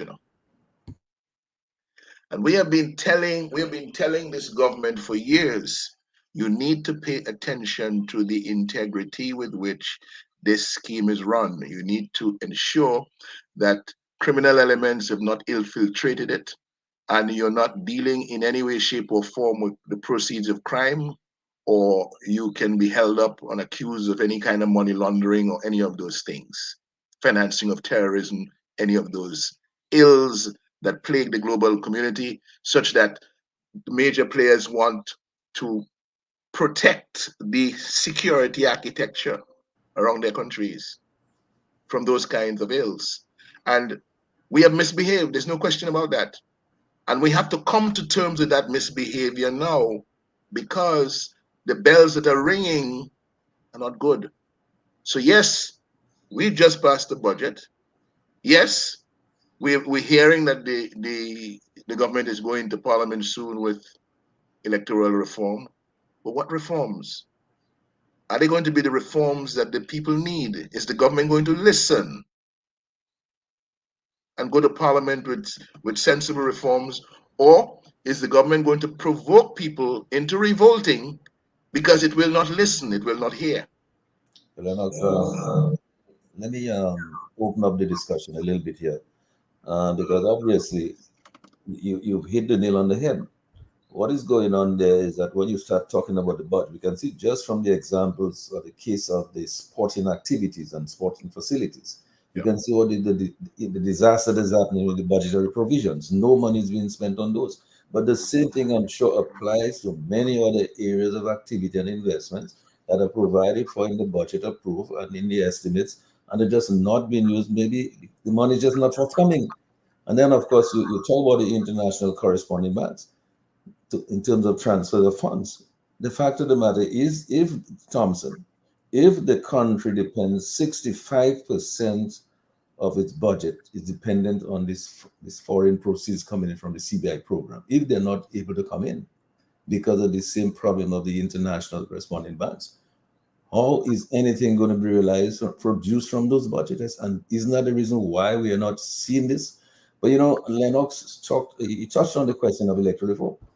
And he touched on the question of what people do when these wannabe dictators that entrenching themselves in governance and will not give up. And it seems as if in our case in Dominica, the way we're proceeding with electoral reform is clear that the government does not want to come out of place. But I believe the people of Bangladesh showed that people's power can make a difference. And when people protested in Bangladesh, this lady left the country and she resigned immediately, and she's gone.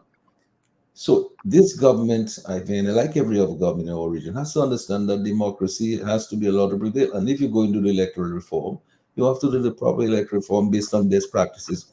But I also want you to give me your comments on those things, but also on the actual budgetary provisions, Thompson, because I'm sure you've looked at what has happened in this recent budget.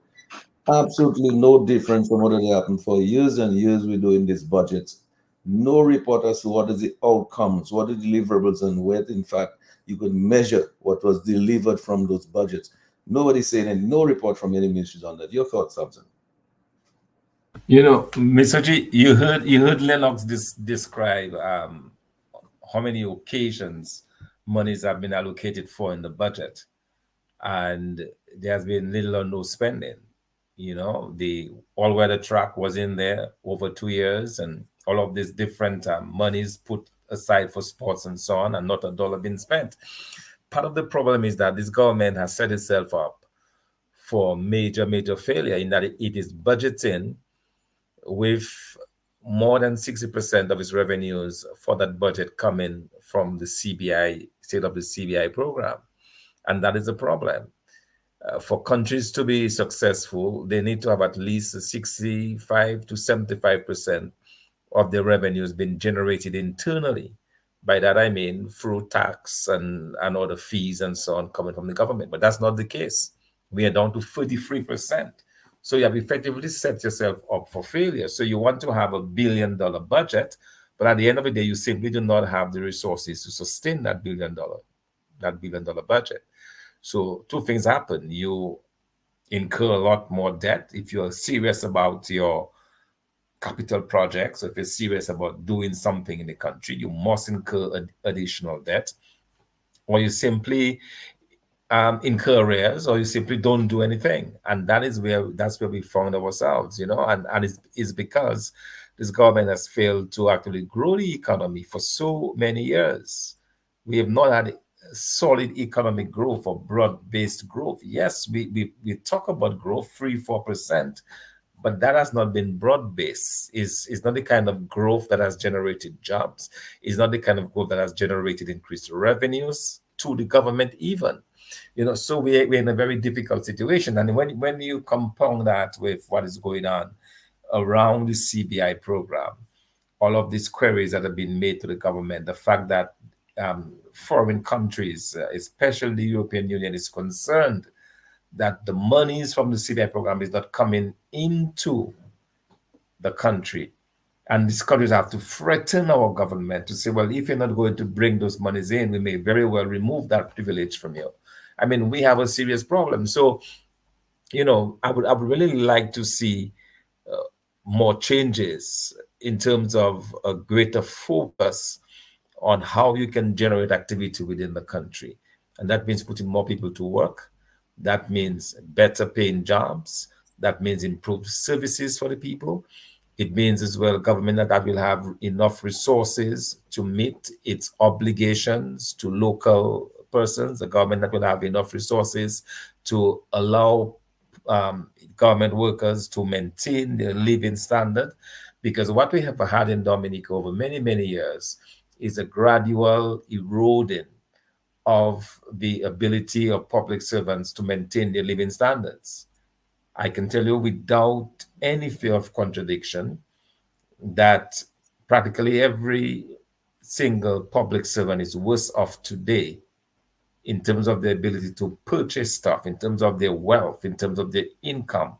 They're relatively worse off today than they were 3-4 years ago, because their incomes is not keeping pace with their spending. Their income is not keeping pace with the rate of inflation. And that is because the government has not been able to offer any kind of increases. It's been 0, 0, 0, 0, 0, 0.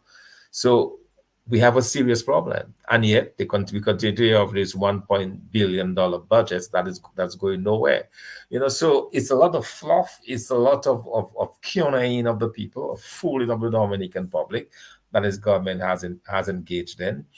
And building false hope and really not fulfilling its promises. And it's time we begin to call this government out. It's time we begin to call them out on their budgeting process, because that is what they're doing. It's really a kind of fraud to say you're going to be doing this, you're going to be doing the other.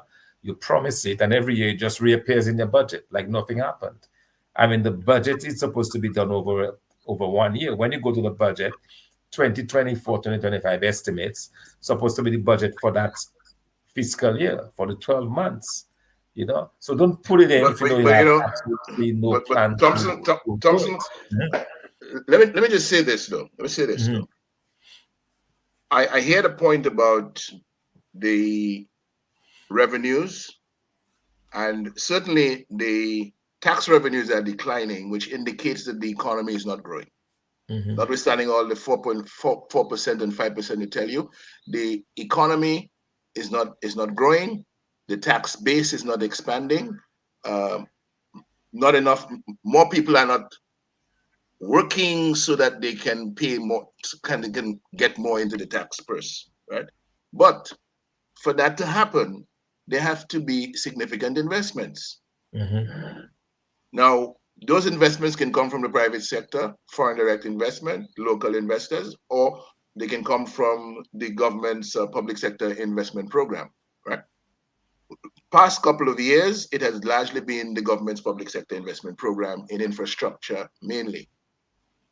But go back to the 1990s when Eugenia Charles was in office, the Freedom Party, and there was this concern that we all shared about the scarcity and the cost of development finance, development capital, money to build out the infrastructure and to get into investment in the critical growth engines of the economy so that it could expand out and create more opportunities.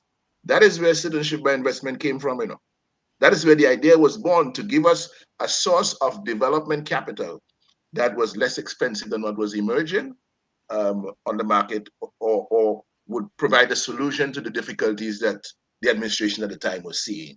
And the administration at the time was not the only one. Other administrations in the Caribbean, small island states, were seeing it the same way. We have had great success in assembling significant development capital for our economic growth needs in Dominica.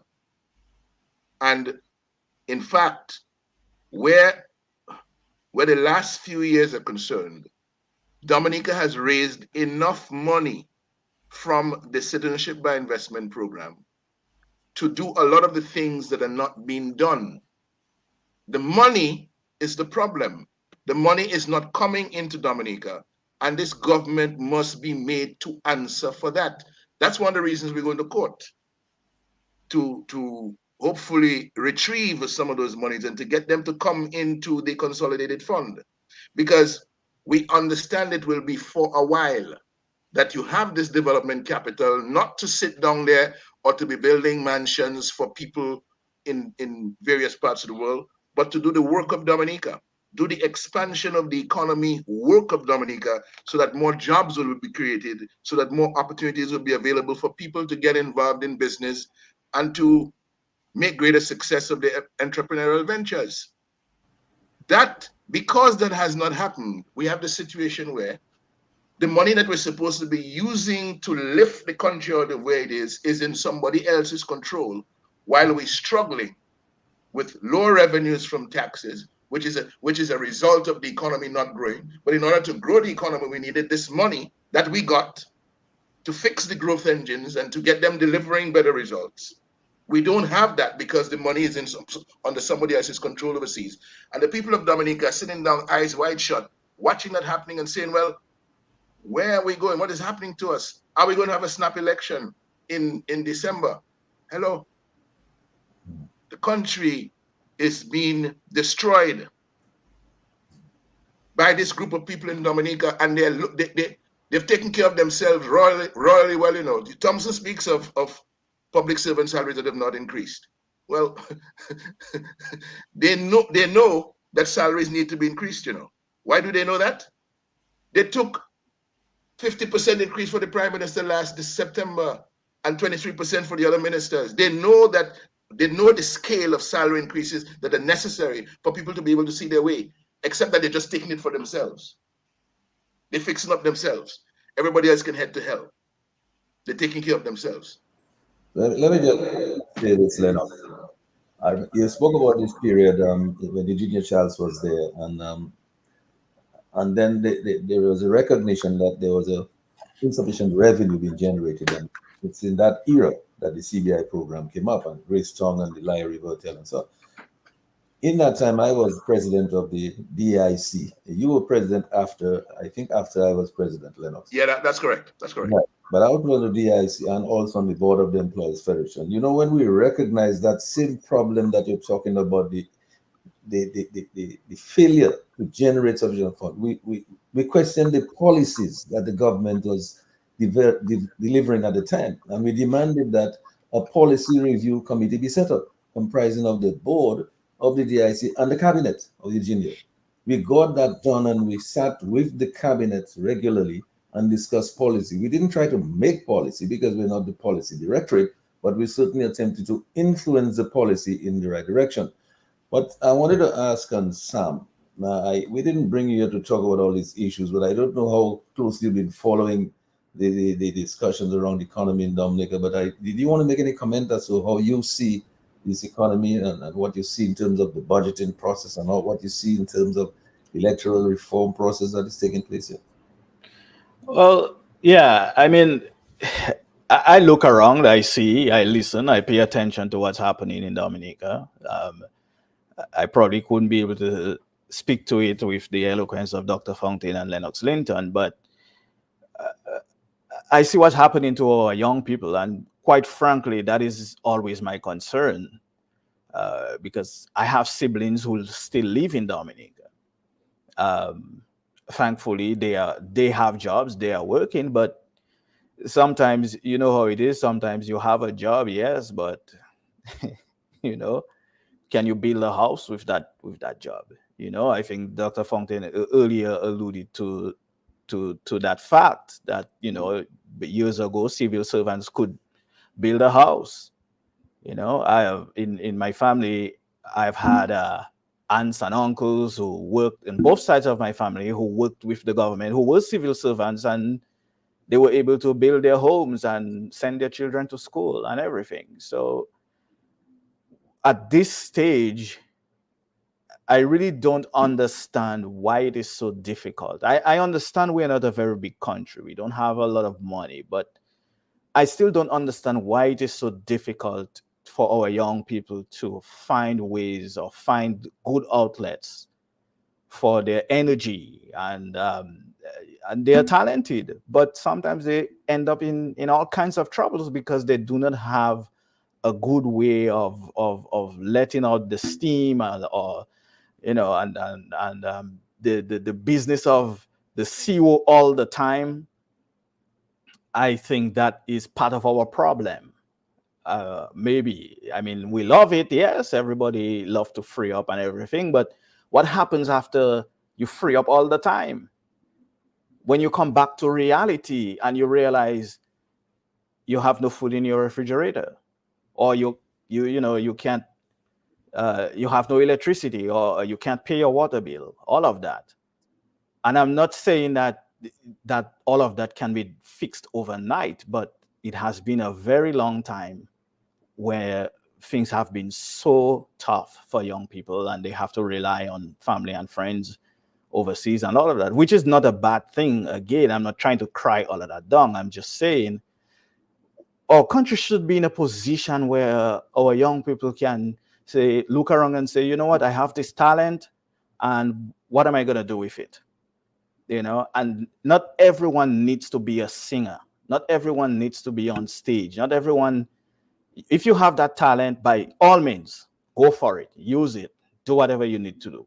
But not all of us have that kind of talent. For example, I'm a perfect example, I would say. I'm a computer programmer. I'm not a singer. I'm not even a music producer. But I'm a writer. So I can use that talent and write a song in 30 minutes. But the thing about it is, our young people in Dominica, even if they have those kinds of talents, what are they going to do with it, because there is no outlet for it? Whatever the talent is, what are they going to do? So these are my thoughts on it, and I think about it all the time, that what can we do? And maybe, you know, I can see your concern, Sam, especially, and as I go to Dr. Andre, Dr. Andre will probably respond to that by saying, there's people like you who are very concerned about your country. You're not looking to influence the vote in your country by just coming to vote illegally. You're asking the right question. Why don't they have an outlet? Because you know where you are. You know there's people who are responsible for ensuring that the infrastructure is taken care of, that you have when the job opportunities are not there. And you get a month where the jobs market, it looks like it's going on. Everybody upset when the garbage is not collected, they're upset, but things are getting done. Because when you get upset and you shout, your politicians come up and they perform and they deliver. Dr. Andre, I see this is what we're talking about here when we try to make the connection between proper budgeting and the whole question of electoral reform to get good governance. It's going to deliver that. Well, if the budget doesn't really serve the interests of the people, then what do you expect? I mean, I think Lennox gave some alarming figures sometime last week indicating how much money was allocated for certain projects or certain ministries, and just an infinitesimally small percentage of that money was actually spent. And I think, if I recall correctly, 3 and 4%, 3 and well, 4%. exactly, and in fact, one of the ministries I think he referred to as, I think, is, he can correct me, sports and culture. And it's kind of ironic that in the aftermath of Thea's wonderful victory, that we are talking about the dearth of facilities, the dearth of tracks, the absence of incentives, or creating a nurturing environment for those of us who are talented on the sports field. So if the commitment is not there, then what do you expect?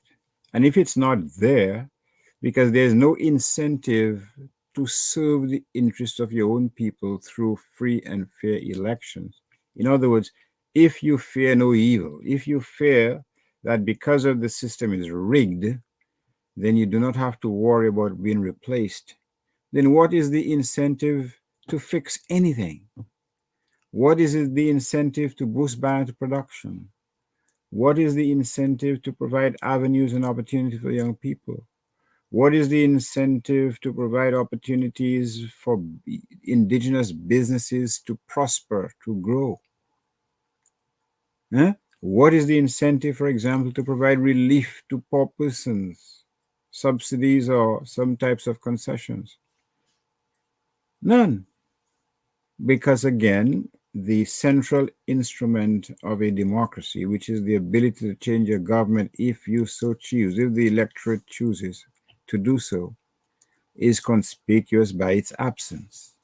It's not there, and this is why the sort of retribution has already come down on the Kalinago people, because as I've noted on a previous program, a day or two after that victory of Annette Sanford, miraculously, I think it's Dawasco appeared out of nowhere in the territory asking people for money that they owed for water, after the directorate had promised them that they would not be asked to pay water in their own land.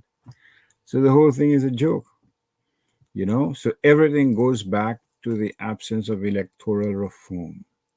If your right to replace your government, if you so choose, is taken away from you, then there is no incentive for those who govern to govern in the interests of the Dominican people.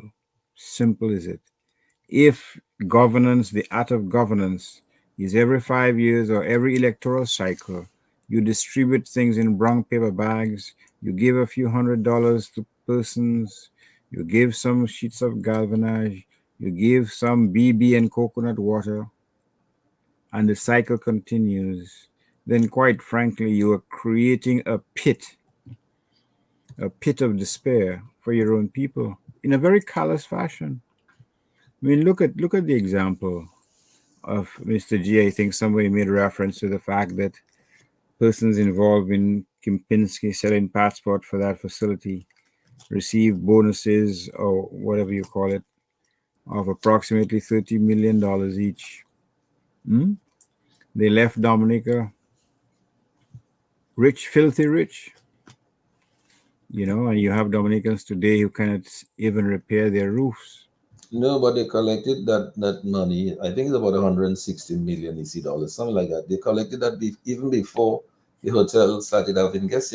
Well, there we go, and it shows you the priority system that we have. There are farmers dying for assistance.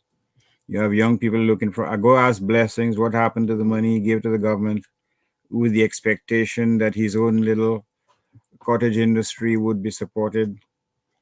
He lost the money, and to this day he hasn't been given an explanation. And it's not just him; there are many others, and so on.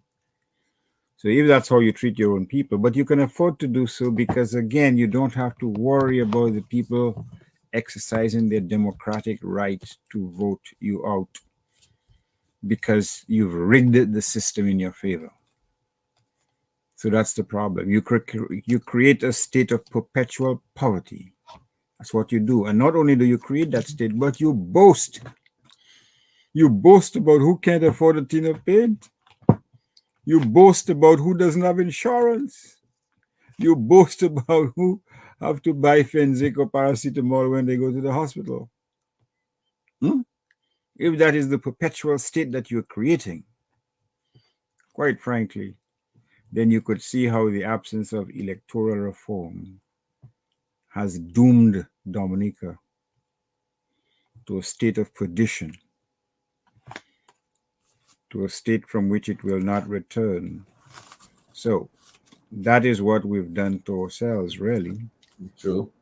You know, we're bearing our own cross because we fail to see that with the handcuffing of all those instruments of good governance, we are the biggest victims because those who benefit from the sale, they're making their little utopias out of Dominica. Yeah. You know, and it's those on the ground who will suffer the most, or those who don't have relatives abroad to send them a little something to help. It's a very sad state of affairs. It comes right back to electoral reform, irrespective of how you cut it. It's as simple as that. But then, we're talking about electoral reform. Maybe we're talking about maybe somebody will go to the parliament at the end of the month, but we have no idea what they plan to go to parliament with. Will Dominicans sit there and see things happening there in plain sight and act as though they're not seeing it and then complain later? I hope not. But the clock is not with us right now. It's against us, in fact, and we already come to the 10 o'clock hour. And so I wanted to ask us to let us share our sort of final remarks this evening before we go. Um, uh, Let me just go first to Sam. Sam, you have sort of closing remarks you wanted to make before we end? Yeah, sure. First of all, thank you, Mr. G, for inviting me and giving me the chance to talk a little bit about my work as a writer. As I said, I am not a singer, I am not even a music producer, but I have certain skills that, in addition to writing, that I use to produce the song for Fear. And, you know, so I just hope that with this historic win by Fear Lafont, it will propel the current administration and the next, whichever that is, that whichever one that comes, if as we talk about electoral reform and we even the playing field, which gives everybody other people a chance, because after 20 years your ideas are kind of stale, if you just want to bring it down to the basics, right? So maybe it's time to give someone else the opportunity, someone else the chance to try and do something. If you love your country, that's the way that I think about it. If you truly love your country, they say, if you love something or somebody, it's easy to let them go. So that's what I would think. But I would hope, and I hope that some of the promises made this week or over the weekend would materialize, as opposed to the ones that have sort of vanished into thin air and we're still asking about Well, them. But in the meantime, if you love to read, and I hope you all do, please pick up a copy of The Flying Crapple #3. You might not see it very well, but this is the third book in the Flying Crapo anthology of my writing group. That is the Piton Noir group, and they told me to make sure I talk about this tonight. So I'm doing that right now, and we would love for you to pick it up. These are stories that sci-fi fantasy, but they are also rooted in Dominica's folklore and from our oral tradition. So this is our way of capturing what we grew up listening to, the stories we grew up listening to, and I have some great partners, co-creators, from Nicole Georges Bennett to Delia Coffee Weeks, and I won't try to remember everyone's name at this time, but so that's what I would like to add as we get out of here tonight. And one other thing, tomorrow night, as we speak of the first female Kalinago chief, and at Sanford will be Anthony's guest tomorrow night on This Week in Interview. So make sure you all check it out from 8 p.m. Sam, this all sounds terrific. This initiative sounds great. And I hope we can talk about this a lot more some other time. We'll probably try to make some arrangements for it to come talk to us about this. I know. Anytime, Mr. G. Anytime. Yes. I know that Dr. Andre is particularly interested in writers, and people are coming up in the literary world, and I'm pretty sure he'd be happy to engage. But Lennox, I just wanted to say this as we wrap your closing remarks. Sam brought this thing into my mind, and I remember somebody said, if you do the same thing the same way every time, you'll get the same results. And that is the result we're getting every year from the budget that we have. And secondly, Lennox, you know what some people say, that absolute power corrupts. Any government that stays in power for too long, they will be subject to becoming corrupt, and absolute power corrupts absolutely. So, Lennox, your closing words as we go. I spoke to someone who was employed on the grammar school project. That grammar school project is a $78 million project, by the way. Is any work still going on there as we speak? I understand that work has slowed to a crawl there right now, and the project is a $78 million project according to the national budget, and they have already spent 76 million or thereabout, but there are a number of people who have worked for the past couple of months who still have not been fully paid. On Friday, I'm told by one of the workers there that they had not been paid for 2 months, but on Friday they received money on Friday for half of the amount that they owed. In the airport, and I don't understand how that grammar school project is $21 million above budget, but people cannot be paid. I don't understand how at the international airport we have spent, as of June 30th, 2024, we've spent a total of $546 million, not 5 million, not 5.46 million, not 54 million, $546 million. And property owners like Nurse Dalrymple and her siblings cannot get paid for property that was compulsorily acquired by the government for the public purpose of building an international airport. $546 million have been spent, and people whose property was taken away from them still cannot be paid. I don't understand that. I don't understand it. And it is clear, as Frederic Bastiat, the French philosopher, said many years ago, when plunder becomes a way of life for a group of men in a society, over the course of time, they create for themselves a legal system that authorizes it and a moral code that glorifies it. We have in Dominica that situation where plunder of the public resources has become a way of life for the people who have been in government for the past 20 years.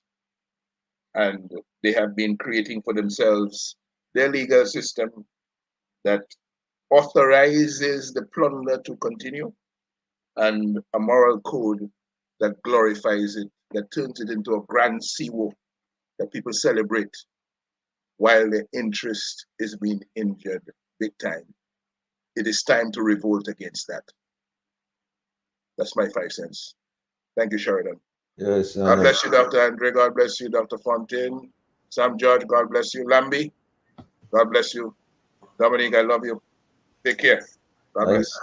I would call it a very valuable 5 cents. Dr. Fontaine, your closing remarks, because I mean, yeah. Yes, indeed, very, very briefly to say thank you and to be part of this panel tonight and to discuss these issues. Let me just say, Mr. G, this is not about Roosevelt's carrot. The fact that we're here on those hours talking about the sporting future of our young children, talking about the lack of infrastructure, talking about the debt, talking about the lack of salary increases for public servants, it's not because it's about the Prime Minister, but it's about the future of the people of Dominica, a people that we love dearly, a people that we care about, the people from whom we come, and therefore we seek to give back. Good night to everyone, and may God continue to bless everybody. Thanks a lot. Thanks a lot, Thompson. Appreciate what's now. Dr. Andre, you have a final word? Yes, again, thanks for the opportunity to be here this evening. Thanks for your listeners. Let me commend Mr. George for his wonderful work, not only composing, he was telling me earlier that he also mixes music. I'm a mixer of a different kind, I have to confess. The only thing I mix is flour and water in a frying pan. But look, everybody has their own talents, and that's where my talents extend. But again, as I said, these are serious issues. The whole question of production. Hold on. Dr. Andre makes bakes. Flour and water in a frying pan. I never. Bakes. Can't you keep a secret, Mr. Linton? I didn't ask. But I just want to be clear. I want to be clear. So. I didn't ask you to say. What are you trying to say? Is that like bakes. I'm just giving the listeners a taste of my modest skills. Okay, I get it. But right. we need Lennox, you declaring the man business well. But we need a mixture or mixing of a different kind, a mixture of initiative, a mixture of dedication, a mixture of self-sacrifice, a mixture of modesty. We do not need to add any additional ingredients such as greed, such as selfishness, such as, for example, the insatiable appetite of helping yourself to the coffers of the state. These are part of the ingredients that we do not need in modern day Dominica. So with the Lafonds and with the Annette Sanfords and with those who are toiling in the wilderness, with those who recognize the importance and significance of hard work, with those who recognize that by the sweat of their brow they shall eat bread, with those who are seeking to make a difference in the lives of others, such as putting the flame to the feet of those who are busy consuming the resources of the state. Let those people like Sam George and Miss Lafore and Miss Sanford and those patriots who speak almost to themselves in a soliloquy every day, every Tuesday night, of the need for electoral reform. Hopefully, let the sunshine smile upon them and illuminate the way to a brighter future, because that's what we need this evening. So I thank you for listening, Mr. J. Thank you, Lambie. Thank you, Shumin. I can't see you. It looks like you're eating a bread with the tail of a fish out of it, but maybe what you eat is your business. Good evening to your listeners. Maybe it's big showing of him, man. No, but I want to big up to my partner Showing. Yes. Yes, I just want to thank everyone who's with us still on Facebook, on YouTube, and all the various platforms. And thank you all those who are listening to us on the radio, all the Q family and friends of Dominica. Thank you, Lambie. Thank you, Sherwin. Thank you, Sam, Dr. Andre, Lennox, and Thompson. Thank you so much again for taking the time to contribute towards the education of our people, information and education of our people. But I hope that we are listening and taking it on, and that we don't just stand aside and look, but we actually participate at the right time to protect your democracy and protect your ability to cast your vote and for it to matter. So, gentlemen, thank you and good night to everybody. Good night. Take care. Good night, everyone. God bless.